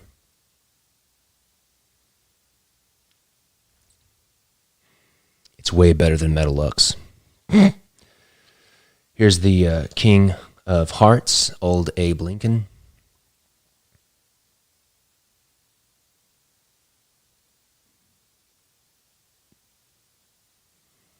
But the good thing is when it's not specular, when the foil is not specular, it's nice and subtle and you can't really tell. But then when you hit it, boom. Tucks are not the same. I'm not going to tell you what I'm doing with the tucks. The tuck cases are very, very different than the original Fed tucks. They are being printed by Clove Street Press, so that's different. They're going to be awesome. Here's one of the index cards. Let me find you a good index card. There's the hearts, and you can see the silver foil around the indexes. They're really good. Fan really nice, handle really well. Some of our original full decks, they didn't handle as good, but we are definitely, we've been working very hard on getting the handling for the foil decks better and better with each time. So we're really excited about that. Let me see it. If I can do this on camera. I'm not very good at this. Yeah, there we go. Nice Pharaoh. But I'm not a card handler, so I really don't know. But the tuck cases are going to be sweet. It's going to be very, very different. Very, very fresh, very different. But it's going to go really well with these new Fed decks that we're releasing for the subscription. The gilded versions will all be in book boxes as well. All of the decks next year, all 12 decks, both the Fed decks and the story decks, will be in the book boxes as well. So, what time is it? 8:30, 8:40? That's it for me. So, tomorrow, first of all, thanks for hanging out. Thanks for coming, as always. Tomorrow, I will be continuing all the detail work on the Wizard of Oz tuck case that we started. I've got the process down of how I'm going to build that stuff and construct it.